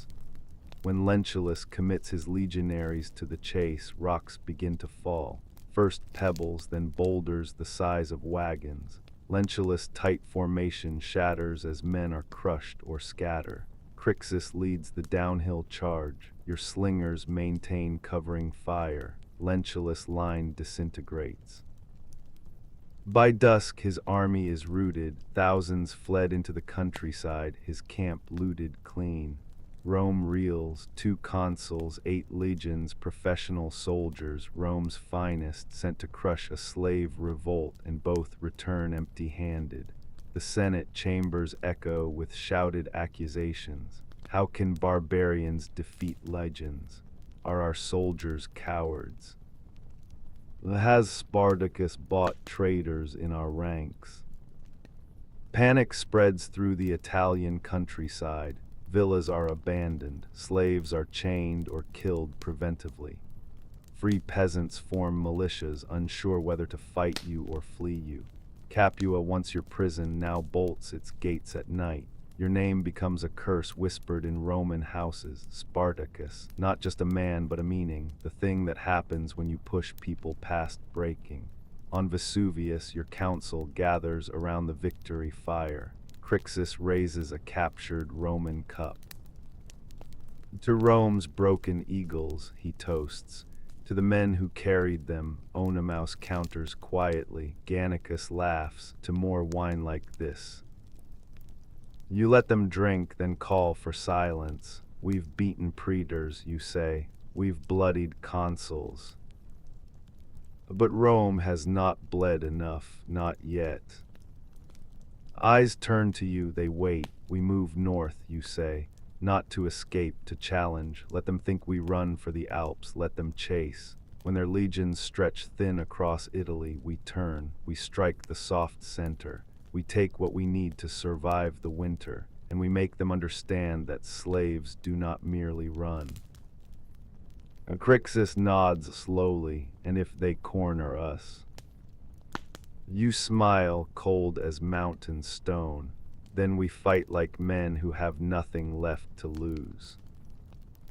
That night, as the camp celebrates around scattered fires, you stand alone on the mountain's edge. Below lies Campania, patchwork fields and distant sea glittering silver.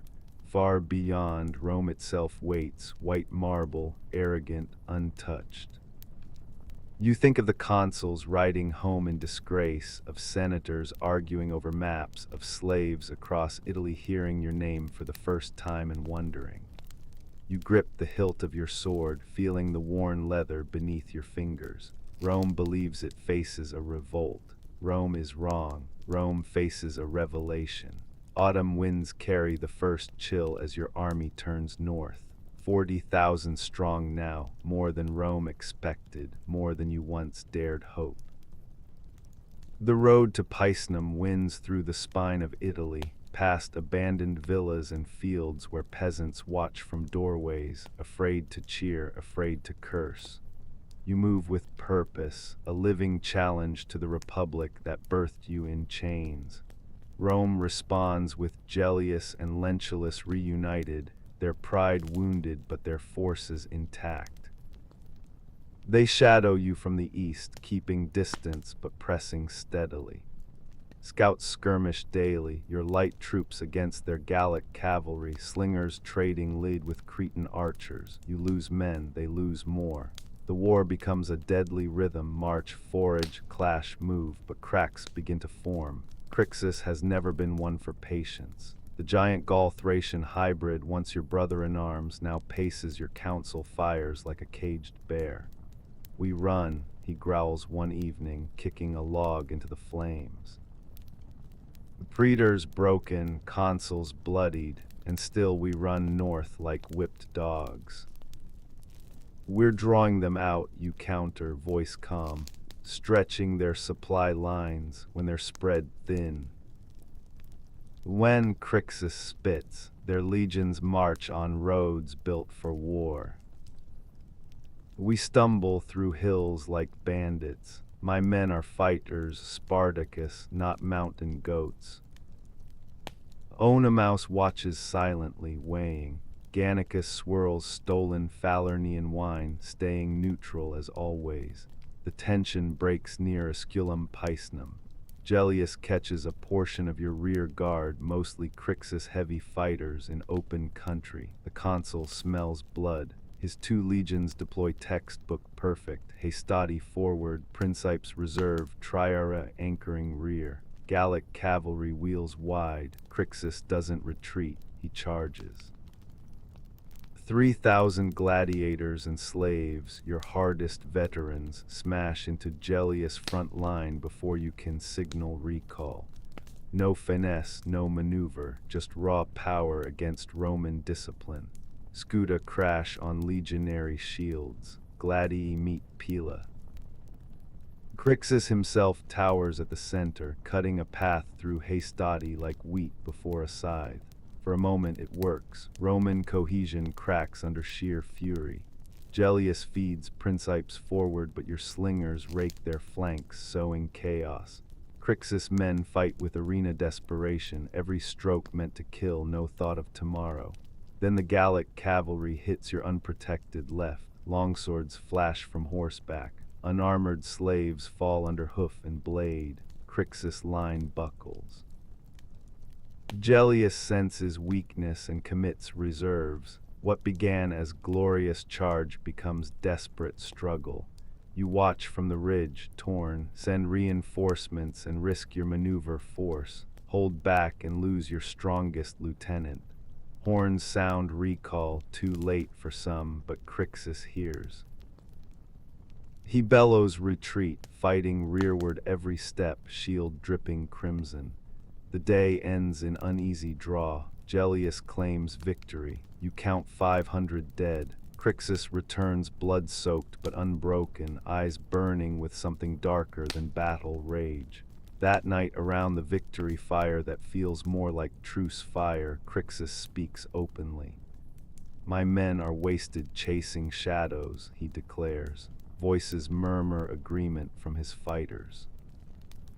We could be taking Roman towns, filling our bellies with their grain, arming ourselves with their steel. Instead, we play fox and hounds with consuls. Oenomaus shifts uncomfortably.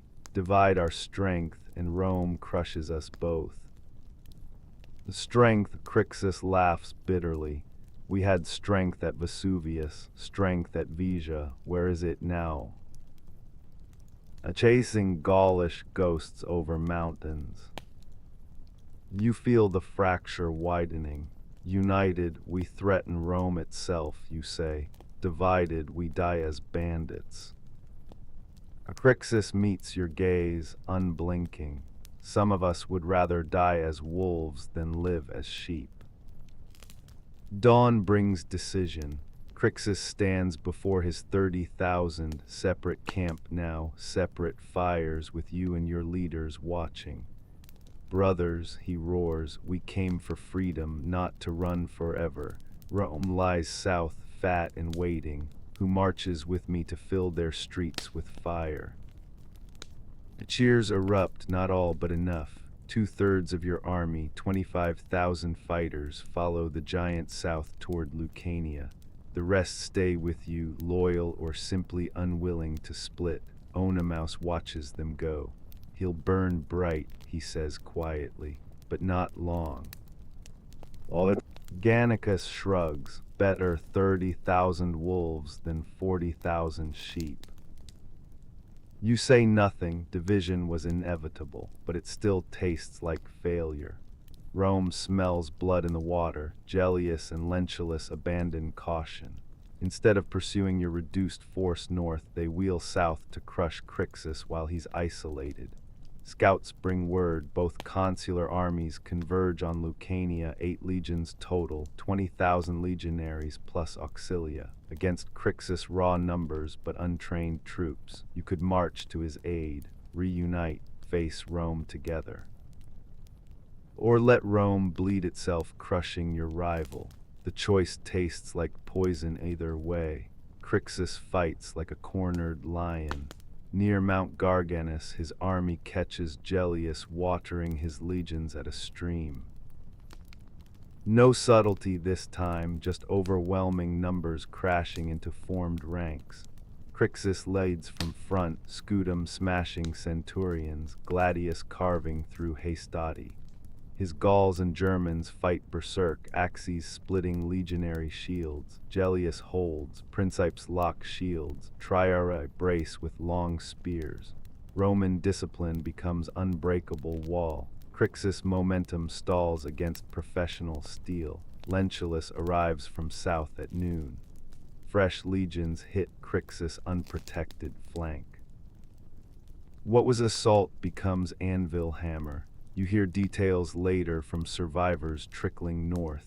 Crixus fought till end, surrounded by Gellius and Lentulus best. Reports differ. Some say Roman spears pierced his legs, others that Gallic cavalry dragged him down. All agree he never knelt. Gellius claims victory. Lentulus claims credit. Rome celebrates. 25,000 rebels shattered. 3,000 dead on field. Crixus' head displayed on spear outside Senate House. Your camp falls silent when survivors arrive. Fighters who followed Crixus, his veterans, his brothers, stand hollow-eyed around communal fires. No songs tonight, no boasts, just the weight of what division costs. Onomaus breaks silence. We should have gone south. Wouldn't have changed outcome, Gannicus says flatly. 2 legions against 25,000 levies. Rome was always going to win that math. You stare into flames, seeing Crixus' last stand replayed in embers. He chose his war, you say finally. We choose ours. But sleep comes hard that night. Division's price was blood.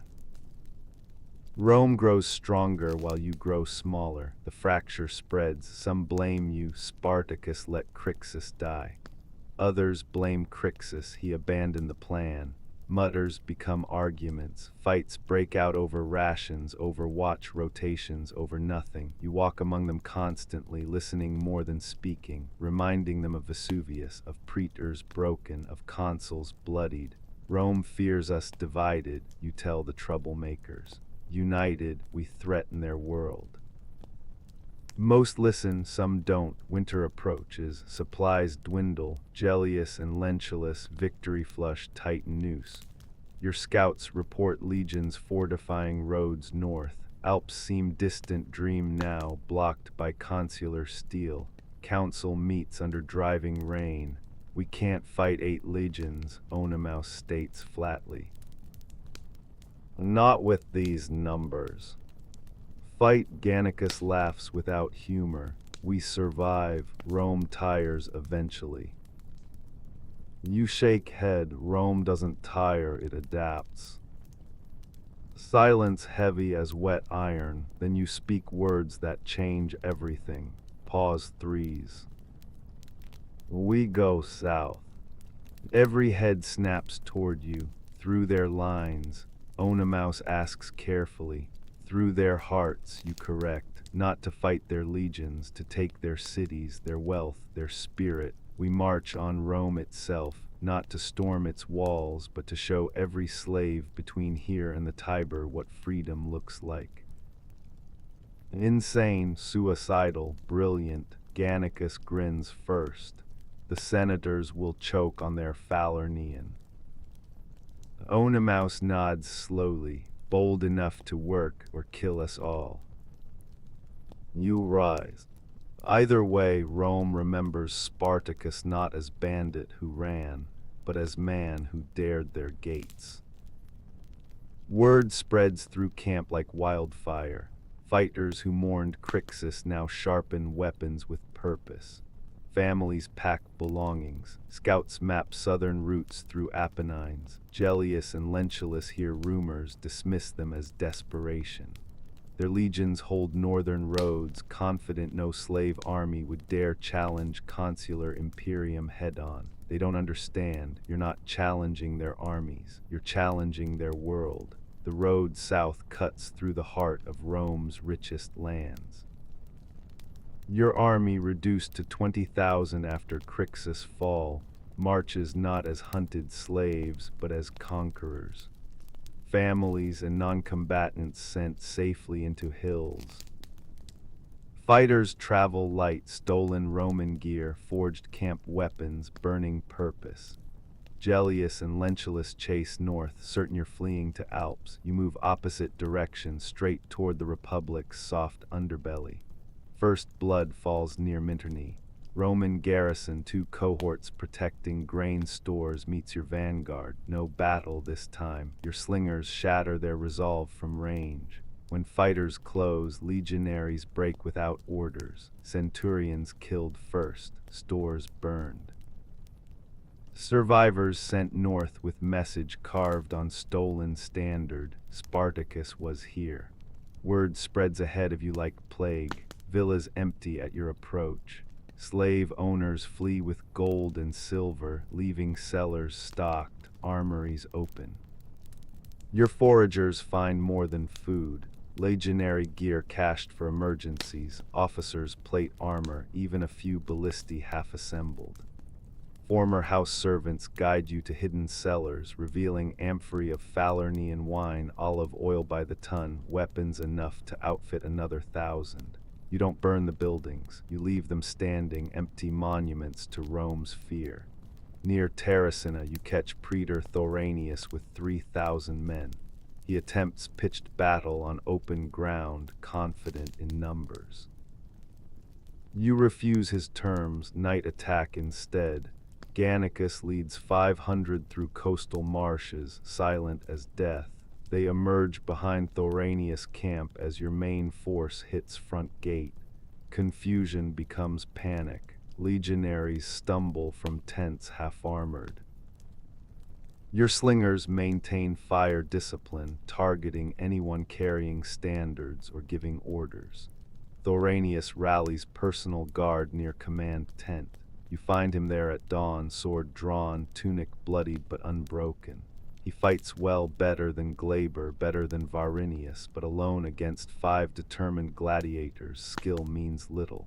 Oenomaus disarms him with spear thrust. You step forward. For every man you chained, you say quietly, every town you burn to deny us bread. Thoranius spits. You'll hang on crosses from here to the Alps. You nod to the waiting carpenter. Not today. Thoranius' fate becomes message. Along Via Appia, the sacred road linking Rome to Campania, you establish first crosses. Not 6,000, that comes later. Just one for now. Thoranius, praetor of Rome, hangs high where every patrol, every merchant caravan, every slave will see. Romans passing shudder, avert eyes, whisper prayers to Liber Pater. Slaves passing stare openly, remembering lashes received, families torn apart. Message clear, Rome's power can fall. Rome's representatives can die. Rome's fear can be weaponized. Your march becomes legend in motion. Senatorial estates south of Rome, symbols of republic's wealth, become ghost towns overnight. Slaves walk out openly, joining your column or simply vanishing into countryside. Free peasants, seeing empty villas and crucified praetors, decide neutrality's safest course. Rome itself bolts gates, doubles watchmen, arms every free man capable of holding spear. Forum buzzes with panic. The senators who mocked gladiator rabble now post private guards. Cicero, young advocate, writes frantic letters. The danger is not the slaves themselves, but what they represent. What they represent walks the Appian Way. Carnival atmosphere overtakes your army. Fighters who once fought chain now wear officers' plumes, carry centurions' vines of command. Former kitchen slaves drink from silver kylixes stolen from Triclinia. Gaulish deserters don Roman breastplates over barbarian trousers. Women weave victory garlands from villa gardens, not chaos but inversion. Rome's symbols turned against Rome. You permit controlled celebration. Wine rationed. Looting organized, teams assigned to strip armories, granaries, forges. Discipline holds because fighters understand this moment's joy purchased with tomorrow's steel. Gannicus captures mood perfectly one night, raising pilfered amphora to Rome's generosity. May they give till it hurts. Laughter echoes through camp, even Oenomaus cracks rare smile, but Rome adapts. Senate declares Gellius and Lentulus proconsular imperium, emergency powers normally reserved for provinces. They receive reinforcements, fresh legions from Spain, Gallic cavalry from Cisalpine Gaul, even Cretan archers shipped express. More dangerous, Crassus, Marcus Licinius Crassus, Rome's richest man, ruthless speculator, owner of countless mines worked by slaves, offers private army. Senate accepts gratefully. Crassus brings not just money, but understanding. He knows slaves. He knows how to break them. Your scouts bring first warning near Setia.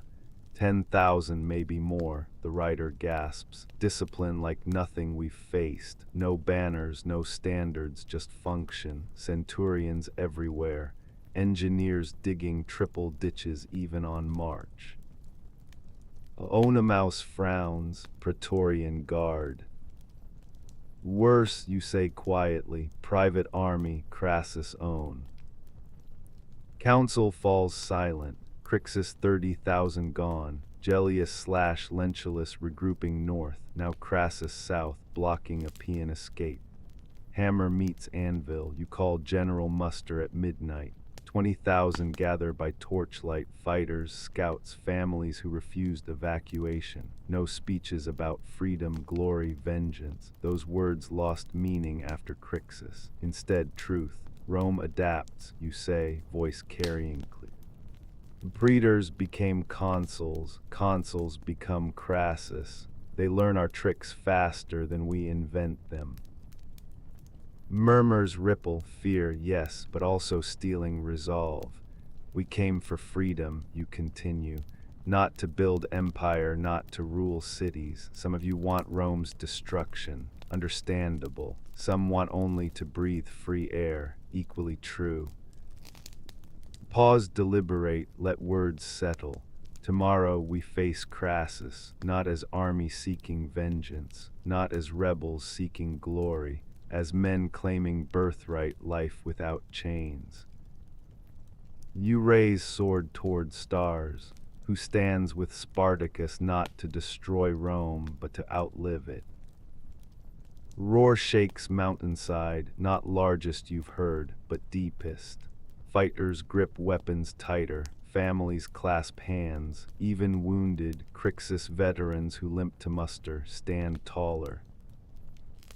Crassus camps 5 miles south, Rome's future wealth against slaves' final stand. Dawn patrol brings last intelligence. Discipline inhuman, scout reports. Ditches dug before tents pitched, sentries triple normal. No fires beyond necessity. Gallic cavalry picketed mile out, no alcohol, no women. Oenomaus whistles low. Military tribune couldn't run camp that tight. Crassus isn't soldier, you say. He's slaver, knows exactly what breaks men. Gannicus grins wolfishly. Then let's show him what mends them. Council disperses. Fighters prepare not with boasts, but quiet ritual. Blades sharpened by firelight, leather straps tightened, sandals checked. Tomorrow won't be Vesuvius miracle or Appian terror. Tomorrow tests if Spartacus forged weapons strong enough to wound Rome permanently. Crassus wastes no time. His army arrives at dawn like a machine forged in the deepest forges of Campania. 10,000 men, not conscript militia, not provincial garrison, but Crassus' personal force. Veterans from the social war, estate guards hardened by suppressing rural unrest, even a century of actual Praetorian guard loaned by nervous senators. No banners flutter, no trumpets blare, just function. You watch from wooded ridge above Appian Way. Their camp rises with geometric precision. Tents aligned to strings, triple ditches dug before midday meal, palisades topped with fresh sharpened stakes. Centurions bark orders in parade ground voices. Gallic cavalry picketed half-mile distant, sober and saddled. This isn't Roman army. This is siege engine aimed at men. First clash tests both sides. Your skirmishers probe at dusk, 500 light troops with captured javelins, slingers laying down covering fire. Crassus responds instantly, no panic, no scattered pursuit. 2 cohorts sally forth in testudo, shields locked overhead against your projectiles. When they close, pila fly in disciplined volleys. Your men melt back into trees, losing 50 to their 12. Message received. Crassus fights like he buys slaves, at minimum cost, maximum return. Night Council weighs options. Oenomaus favors evasion west into Volscian hills. Gannicus wants night assault on their half-built fortifications. You listen, then draw a line in dirt connecting Rome to Capua. He wants battle, you say. We'll give him attrition. Crassus moves first blood of campaign proper next morning. He doesn't advance to meet you. Instead, engineers begin work 2 miles south along Appian Way. Massive cross-ditch, 20 feet wide, 12 deep, faced with timber. Behind it, earthen rampart topped with stakes. Not to stop armies, legions leap such obstacles, but to channel slaves into kill zones. Your scouts count labor, 5,000 diggers working in rotating shifts, baskets of earth passed hand to hand like Thracian bucket lines. Crassus walks the line personally, vine staff correcting sloth, purse rewarding speed. By third day, 6 miles stretch complete, uncrossable without boats or madness. Rome's richest man builds slave trap. You test it immediately. Crixus veterans, Gauls and Germans hungry for vengeance, charge rampart with fascines and ladders. Crassus waits till they're committed, then unleashes. Ballisti thunder from rampart tops, iron bolts punching through clustered shields. Below, legionaries loose pila upward into ladder teams. Casualties mount before first man crests. Gannicus pulls them back, cursing. Butcher's work, he's trading our blood for time. Time for what? Reinforcements. Senate, panicked by Appian crosses and Thoranius corpse, votes Crassus full proconsular imperium. 6 more cohorts arrive from Rome itself, senators' sons, urban toughs, desperate for glory. Total force now 15,000, dug in like winter quarters. Your 20,000 face siege in open field. Council fractures under pressure. We break west, Oenomaus insists. Their wall has ends, we go around. And leave Appian, Gannicus counters. Rome's lifeline. Every supply wagon sees crucified praetor, remembers Spartacus. You pace tent confines, hearing distant spade work. Crassus understands psychology better than consuls. Wall isn't just obstacle, it's symbol. Slaves don't pass. Decision crystallizes. We attack the wall, you announce, not to breach, to punish hesitation. Oenomaus blinks, suicide. Attrition, you correct. They dug 6 miles. We hit every mile simultaneously. Dawn tomorrow. The plan's simple, brutal. Divide 20,000 into 10 attacking columns, each hitting separate wall section. No coordination beyond timing. Slingers, archers suppress rampart crews. Heavy fighters carry fascines to fill ditch. Gladiators climb first, accepting heavy losses for confusion created. Crassus anticipates massed assault. You give him chaos. Dawn brings 10 battles in one. Along 6-mile front, your columns strike like distributed lightning. Near coast, fishermen slaves wade chest deep, fascines overhead while slingers blind defenders. Inland, Crixus veterans hurl themselves at ladders while Gannicus Irish throw firebrands over rampart. Center sees Oenomaus lead personal assault, secutor net tangling ballista crew. Crassus responds with inhuman efficiency. Reserves rotate onto rampart without gaps. Ballistae shift fire seamlessly. Centurions execute cowards on spot. Casualties horrific. For every 20 attackers, 1 reaches rampart crest. But chaos works. Crassus commits cohorts piecemeal, extinguishing fires without extinguishing threat. By noon you withdraw, 2,000 gone. Crassus loses 800, Pyrrhic, yes, but wall construction halts. Crassus escalates that night. You wake to screams. Scouts report movement south, 4,000 men marching parallel to wall, torches marking progress. By midnight they reach river, crossing 3 miles distant. Dawn reveals horror, second wall begun, this one swinging wide to encircle your position. Crassus builds not barrier but noose. Council meets by torchlight. He'll finish before Petelia, Oenomaus calculates grimly. 2 weeks, we starve or charge home into prepared positions. Gannicus slams fist. Fight like gladiators. Die free, not caged.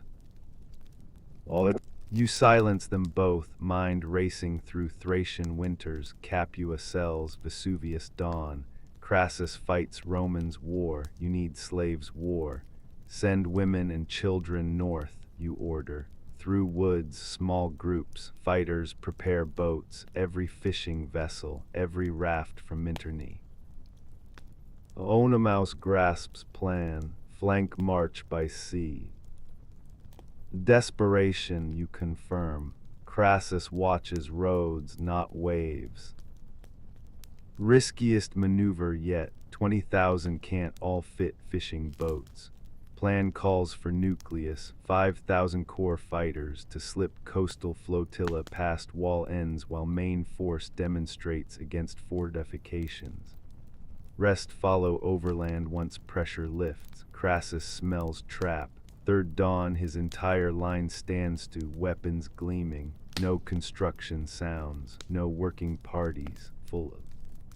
Your demonstration begins. Frontal assaults along entire wall, same chaos pattern. Casualties mount but pressure constant. Meanwhile, core group loads boats under darkness 2 miles east, women rowing, children bailing captured rainwater. At sea, Numidian swimmer guides flotilla. Night crossing hellish, overloaded boats shipping water, men clinging to rafts, one gale capsizing 3 vessels with 300 souls. Dawn finds 4,000 on far shore, dripping, armed, alive. Crassus pivots instantly. Half his force wheels south to intercept beachhead while remainder holds wall. Legionaries splash ashore against desperate defense. Your men fight from dunes, using wrecked boats as cover. You watch from opposite shore, heart iron. Oenomaus grips your arm. Send reinforcements. All it. No, you say flatly, they bought our escape. Behind you, main force, 15,000 burns camp, shoulders gear, vanishes into Volscian foothills. Crassus destroys beachhead by midday. 3,000 more gone, but wall breached by maneuver, not combat. Escape becomes legend whispered around Italian fires decades later. Spartacus slipped Crassus noose by waves none watched. Crassus claims victory. Senate cheers cautiously. Wall stands. Slaves blade. Republic endures. Truth darker. Your army lives, scattered but unbroken. Corps survives in hills. Recruits still trickle. Slaves seeing crosses, hearing tales. Crassus holds ground but not initiative. You regroup near Corioli, counting survivors. 12,000 fighters, half original strength. Equipment better than ever, Roman steel taken from dead hands. Morale steel itself, tempered by near annihilation. Winter closes in. Pompey finishes Spain, marches south. Senate whispers armistice. You plan spring campaign. Council gathers around half-burned Roman standard. Gannicus raises cup to walls that don't hold. Oenomaus shakes head to boats that do. You speak last to slaves who refuse cages.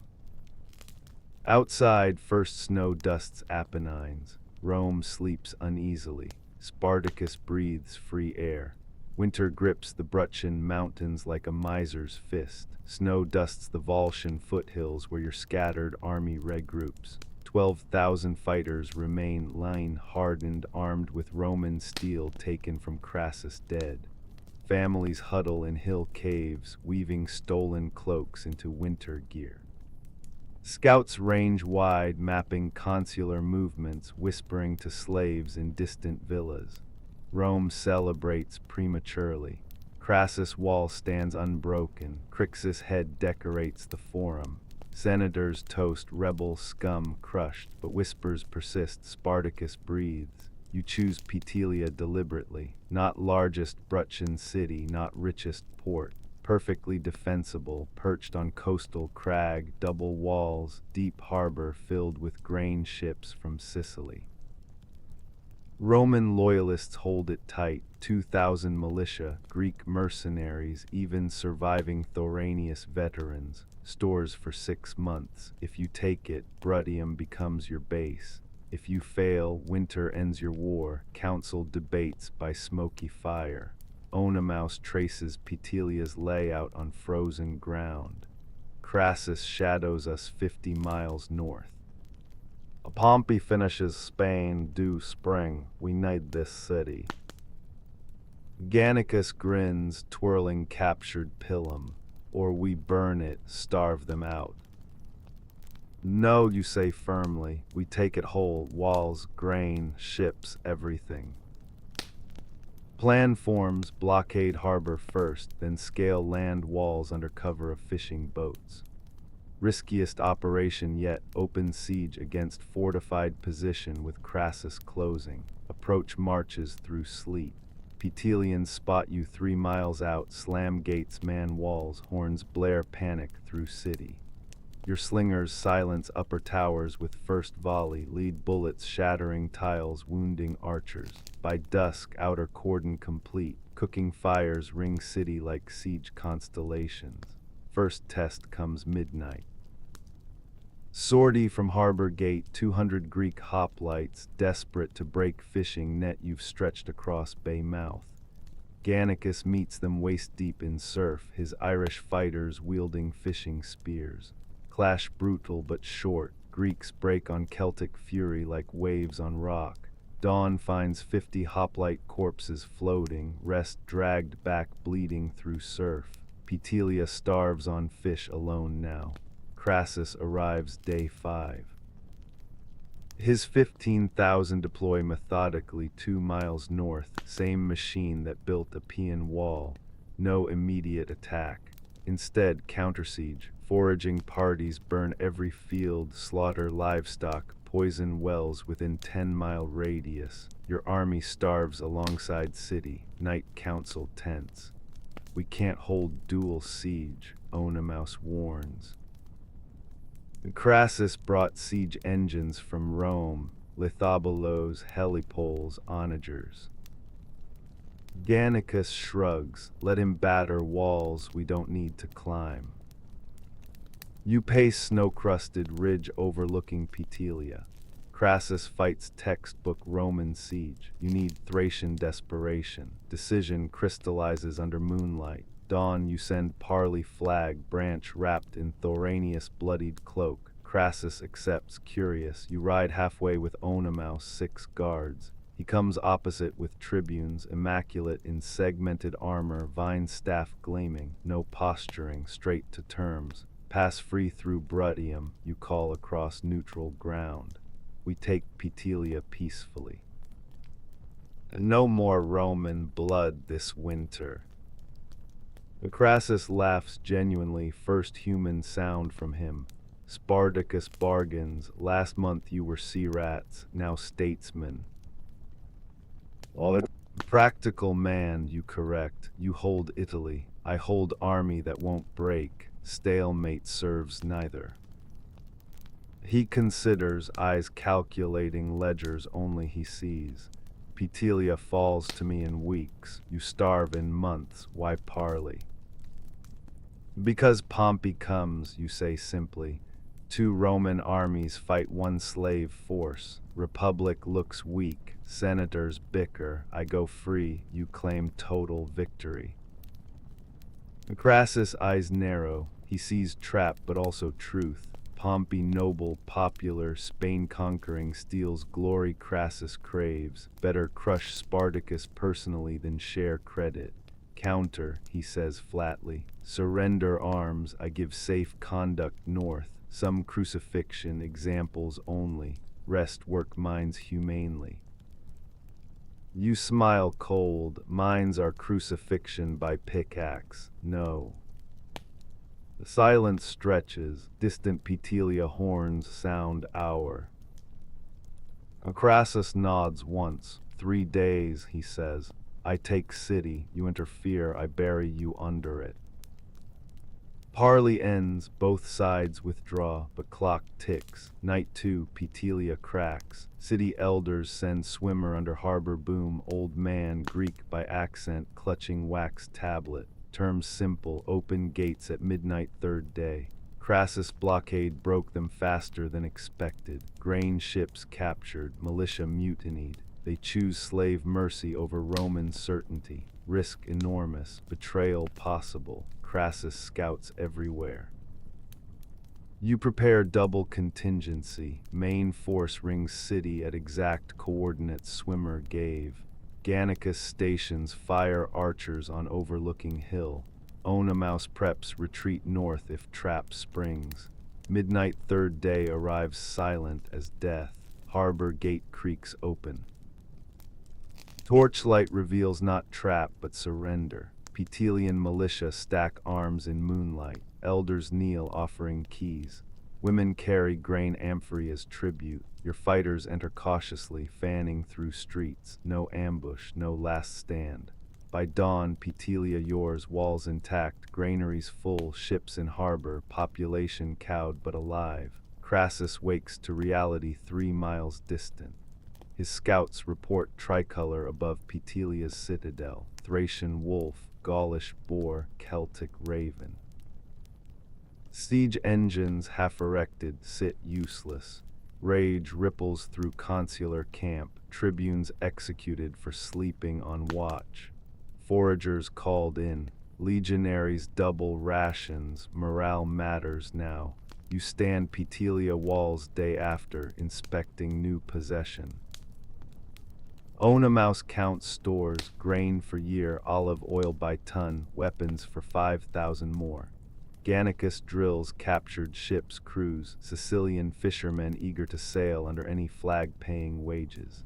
City slowly awakens, slaves walk openly. Free Greeks resume trade, wary but practical. Former militia join ranks, preferring your rough justice to Crassus' certain chains. Council meets in Praetor's former villa, marble echoing with Gaulish curses. He attacks now, Oenomaus predicts, or waits Pompey. Neither, you say, tracing map. He rebuilds prestige. We fortify Petelia. Spring brings new recruits. Slaves, here we hold city now. Gannicus laughs. From slave revolt to city-state, senators choke on figs. A truth darker beneath triumph, casualties mount, discipline frays among new recruits. Petelia population restless, freedom's romance fades against daily labor. Crassus licks wounds but learns, Pompey marches, spring thaws snow 2 weeks later. Scout gallops in at dawn, Pompey sighted, 6 legends, 20,000 foot, 3,000 horse, moving south fast. Crassus breaks camp same day, no attacks, no scorched earth, marches north to link with Savior. Combined consular force now 40,000 against your 12. Petelia becomes fortress, housing revolution's hope. You walk walls that evening, watching purple sails dot horizon. Distant horns sound Roman advance. Fighters sharpen steel by firelight. Children play gladiator games in forum. Slaves, no, citizens now haul supplies without whips. Oenomaus joins you. We hold winter, can we hold spring? You grip rampart stone, feeling Bruttium's pulse beneath. We hold till Rome breaks, or we do. Far north 2 consuls meet under eagles. Crassus calculates costs, Pompey dreams triumphs, Spartacus holds city none expected. War enters new phase, not slaves versus legions, but Petelia versus republic. Spring rains turn Bruttium's valleys into quagmires. Petelia thrives under siege economy. Granaries rationed, forges glow day and night, ships run blockade to Sicily for iron and salt fish. Your 12,000 swell to 18,000 as slaves trickle in from across southern Italy, drawn by tales of the city that defied Crassus. Walls bristle with ballistae salvaged from Praetor's abandoned siege trains. Children haul ammunition. Women weave arrows from reeds, but Rome unites. Pompey arrives first, 6 fresh legions from Hispania, 20,000 legionaries plus 3,000 Numidian light horse and Balearic slingers.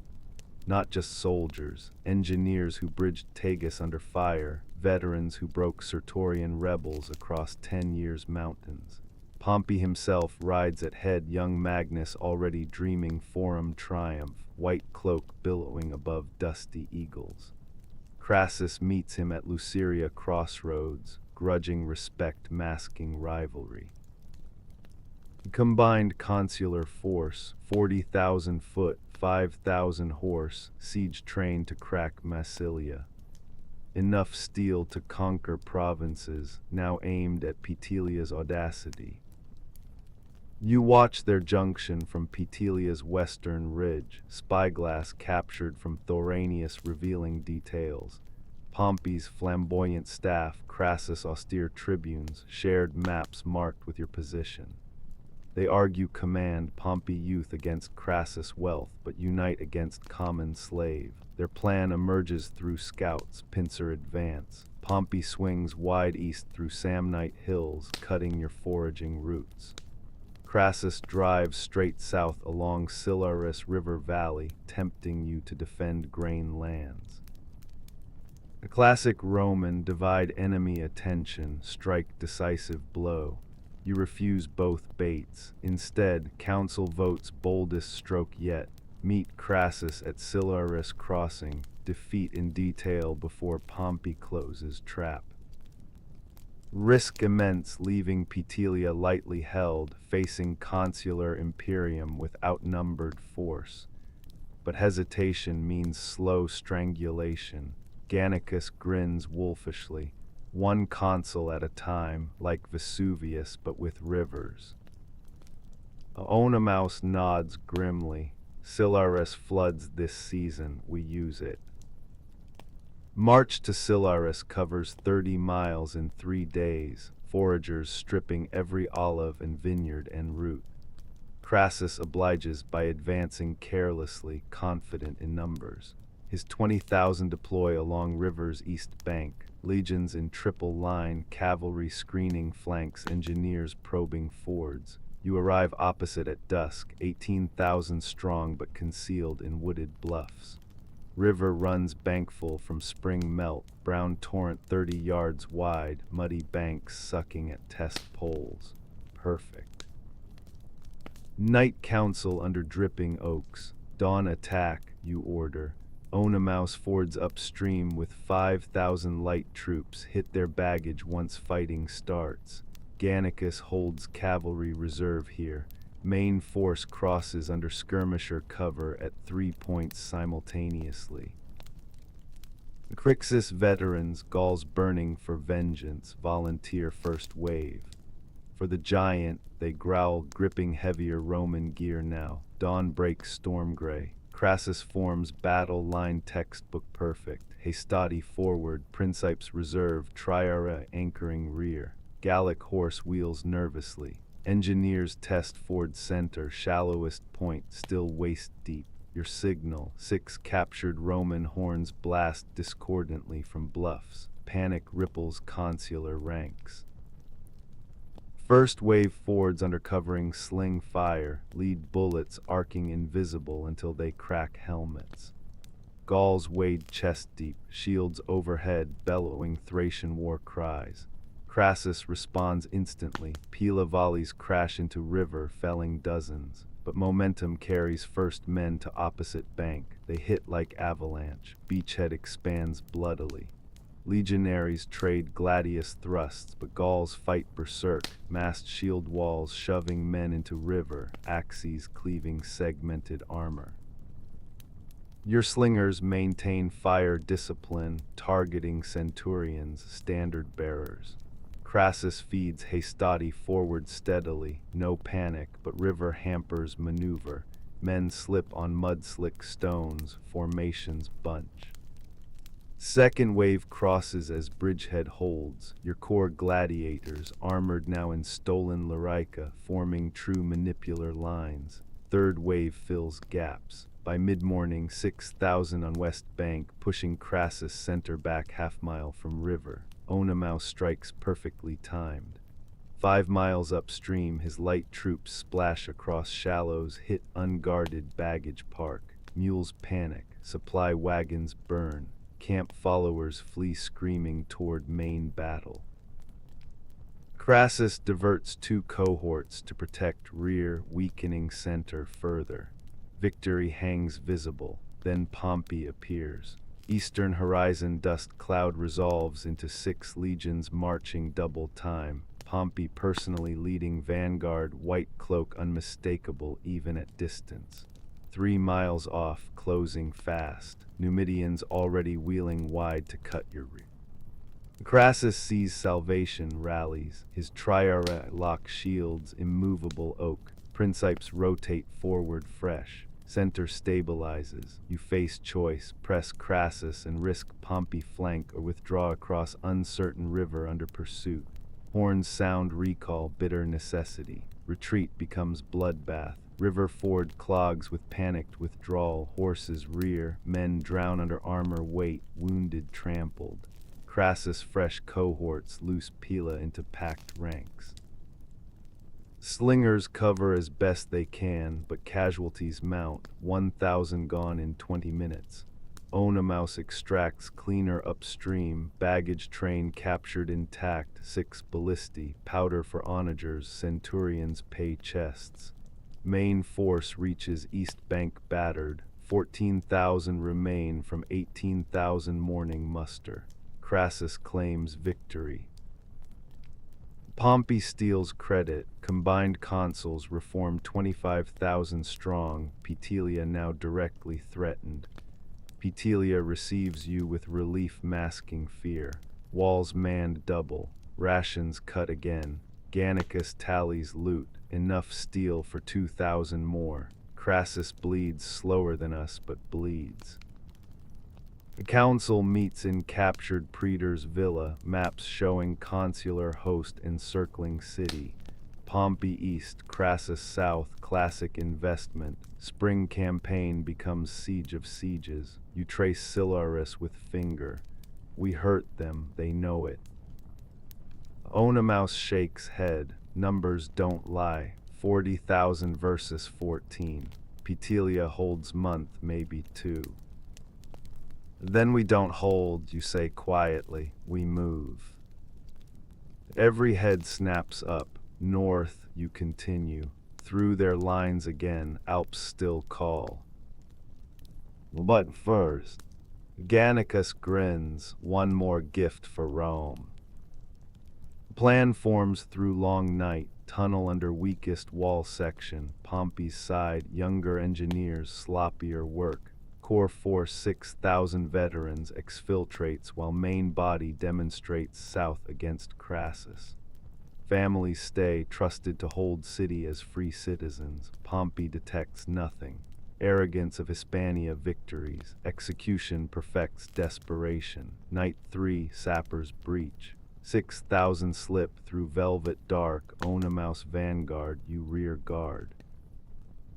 Pompey's lax perimeter never notices till dawn head count reveals missing cohorts worth of deserters.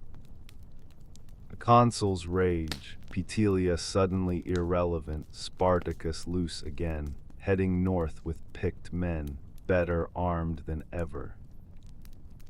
You move like ghosts through Samnite hills, living off captured grain, avoiding main roads. Scouts report chaos behind. Pompey accuses Crassus of bungling. Crassus counters with tales of Silarus' glory stolen. Senate receives panic dispatches. Slaves across Italy hear whispers. Spartacus slipped the trap. 3 weeks later, Etrurian foothills. Force intact at 5,800, hardest core unbreakable now. Alps visible on clear days, snow-capped promise. The council around captured pay chest, solid silver, Crassus' own mark. Gannicus prize open, freedom's wages. Oenomaus scans northern maps. Gellius still holds Cisalpine legions. Alps passes garrisoned. You nod, gripping Thracian falcata worn smooth. We cross as army, not bandits. Distant south, Petelia holds, smoke signals report city free under your garrison. Consuls bicker over vanished glory. Rome grows nervous. Spartacus moves north, not fleeing but claiming birthright. Free mountains, free air, free men. War enters final act. Etruria's autumn bites harder than Bruchian winter. Your 5,800, hardest core of revolution, move north like wolves on lane rations. Roman gear weighs heavy packs, Larica segmentata for gladiators, pilums for Thracians, Gallic longswords for Crixus surviving veterans. Alps rise ahead, jagged white against bruised skies, passes garrison but not impregnable. Rome scrambles behind. Pompey and Crassus, glory divided, pursue separately. Pompey west through Liguria, Crassus east via Samnite roads. Senate votes emergency legions from Cisalpine Gaul. Gellius Publicola, chastened by earlier failures, commands northern blocks. Total Roman pursuit, 60,000 closing net. You push for Little St. Bernard Pass, narrowest, steepest, snow already dusting scree slopes. First test comes at Aosta Valley mouth. Gellius vanguard, 2 Cisalpine legions, 10,000 strong blocks pass entrance. Not consular elite, but fresh troops, Italian allies eager for forum laurels. They fortify natural choke, felled pines barricading trail, archers on cliffs, maniples ready to repel climbers. Your scouts count, engineers building Helepolis, wheeled towers to dominate heights, 3 days to finish. You have won. Night council in Goatherd's cave, breath frosting words. Storm barricade dawn, Gannicus urges. lose 1,000, gain pass. Onomaus traces snow line. Avalanche, we loose rocks above their camp, bury towers before built. Unod both Gannicus frontal, Onomaus high ground, I take third way, climb ice fall east, hit rear. Plan forms desperate poetry, coordinated triple strike against odds 10-1. Dawn reveals Gellius confidence, cohorts breakfasting, half-armored, laughing at barbarian rabble below. Your horns shatter complacency. Gannicus leads 2,000 straight at barricade, shields locked, Pila reserved, berserk roar echoing off cliffs. Legionaries scramble to arms, form testudo on narrow trail. Pila clash midair. Gladii ring on Scuta. Barricade holds, but Gellius feeds men forward piecemeal, fatal error against coordinated assault. High above, Onomaus signals, fires lit under scree piles, snow melts to slush, gravity takes vengeance. 500 legionaries vanish under rock and iced tsunami. Helepolis splinters like matchwood, panic fractures Roman cohesion. Your ice climb proves hardest. 300 volunteers scale frozen cataract, fingers bleeding through gloves, sandals slipping on glare ice, altitude sickness felling strongest. You lead personally, falcata between teeth, Thracian shepherd instincts guiding handholds invisible to others. Dawn's second phase, your rearguard strikes Gellius command tent as officers confer chaos. Tribune's head taken first, standard falls. Centurions scatter. Onomaus rocks still tumble. Gannicus breaks barricade center. Gellius flees with 6 cohorts, leaving 9,000 dead broken across mile of bloodied snow. Pass opens. Alpine crossing tests everything. 10 days through Little St. Bernard, blizzards blind, crevasses swallow unwary, wolves track bloody trail. You lose 800 to cold, 200 to falls. Families left Petelia now legend. Spartacus climbed where Hannibal failed. Gaulish side emerges ragged but unbreakable. 5,000 remain. Cisalpine plains spread fertile below. Roman villas smoke from scouting fires. Freedom tangible, but Rome adapts final time. Pompey and Crassus unite at Mediolanum, consular eagles side by side, 60,000 total, siege train, Gallic horse, Balearic slingers, no more division. Senate grants Imperium Maius, joint command till slave threat ends. They block all passes south, offer amnesty to deserters, crucify captives publicly.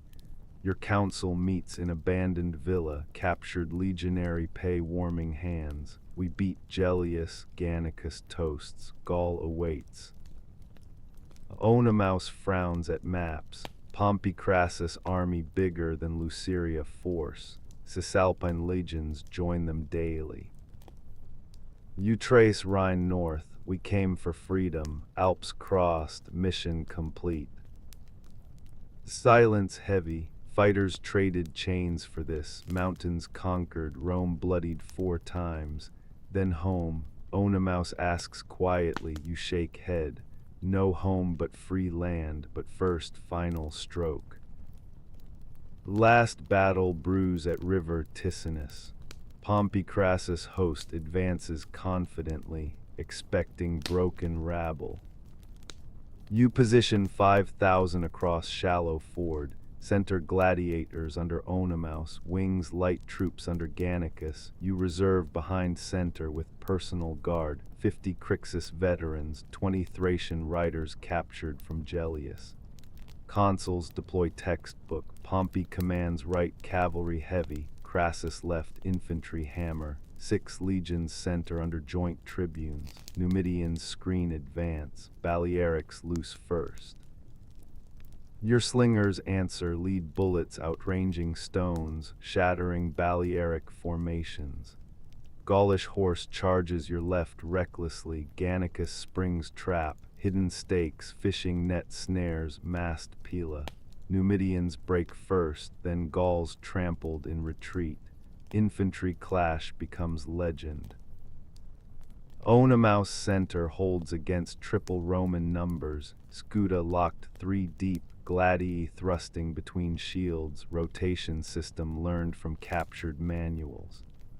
Crassus feeds cohorts forward steadily, but your reserves plug gaps perfectly. Pompey's cavalry rally fails against Gannicus Hill ambush. You enter personally when Oenomaus tires, Falcata reaping centurions, voice carrying above din, for Vesuvius, for Crixus, for every lash. Consuls watch from rear on twin command hills. Pompey urges charge. Crassus holds knows slave morale unbreakable when cornered. By dusk, Romans withdraw first time in campaign. 6,000 dead, your losses 1,200. Night council around captured consular standards. Gannicus raises Crassus' own vine staff. 2 consuls broken. Republic bleeds. Oenomaus counts survivors, 3,800, enough for Gaul. Pompey Crassus lick wounds 10 miles east. Senate panics, emergency powers, new legions voted, Cicero drafts, emergency slave codes. But fracture appears, Pompey blames Crassus' caution, Crassus Pompey's recklessness. You offer terms at dawn parley, same ground as Petelia. Free passage north, you call across neutral zone. No pursuit, war ends. A Pompey white cloak mudded, spits. Spartacus dictates to Rome. A Crassus calculating counters, disband army, personal amnesty, land grants in Cisalpine Gaul. Attempting but chains wear many faces. No, you say simply, freedom without Rome's papers. The consuls withdraw, pursuit resumes, but slower, careful. Your army melts north, crosses Po River unopposed, enters Transpadane Gaul. Rome claims victory, rebels fled Italy, senators toast survival. Crucifixions line Appian Way, 6,000 mostly Crixus followers captured late. Truth endures in slave whispers across generations, Spartacus crossed Alps. Rome bled praetors, consuls, wealth untold, slaves held cities, slipped sieges, beat legions in fair field. Final camp beyond Gaulish frontier, 3,000 remain hardest core. Families reunite from Petelia survivors. Oenomaus tallies gear, Roman steel, captured gold, maps to Rhine tribes. Gannicus raises final toast to chains broken. You stand last watch, Falcata across knees. Stars burn cold above free mountains. Rome endures behind but scarred. Senators sleep uneasy. Slaves whisper your name, not as defeated bandit, as man who dared their world and walked away breathing free air. Sleep well, warrior.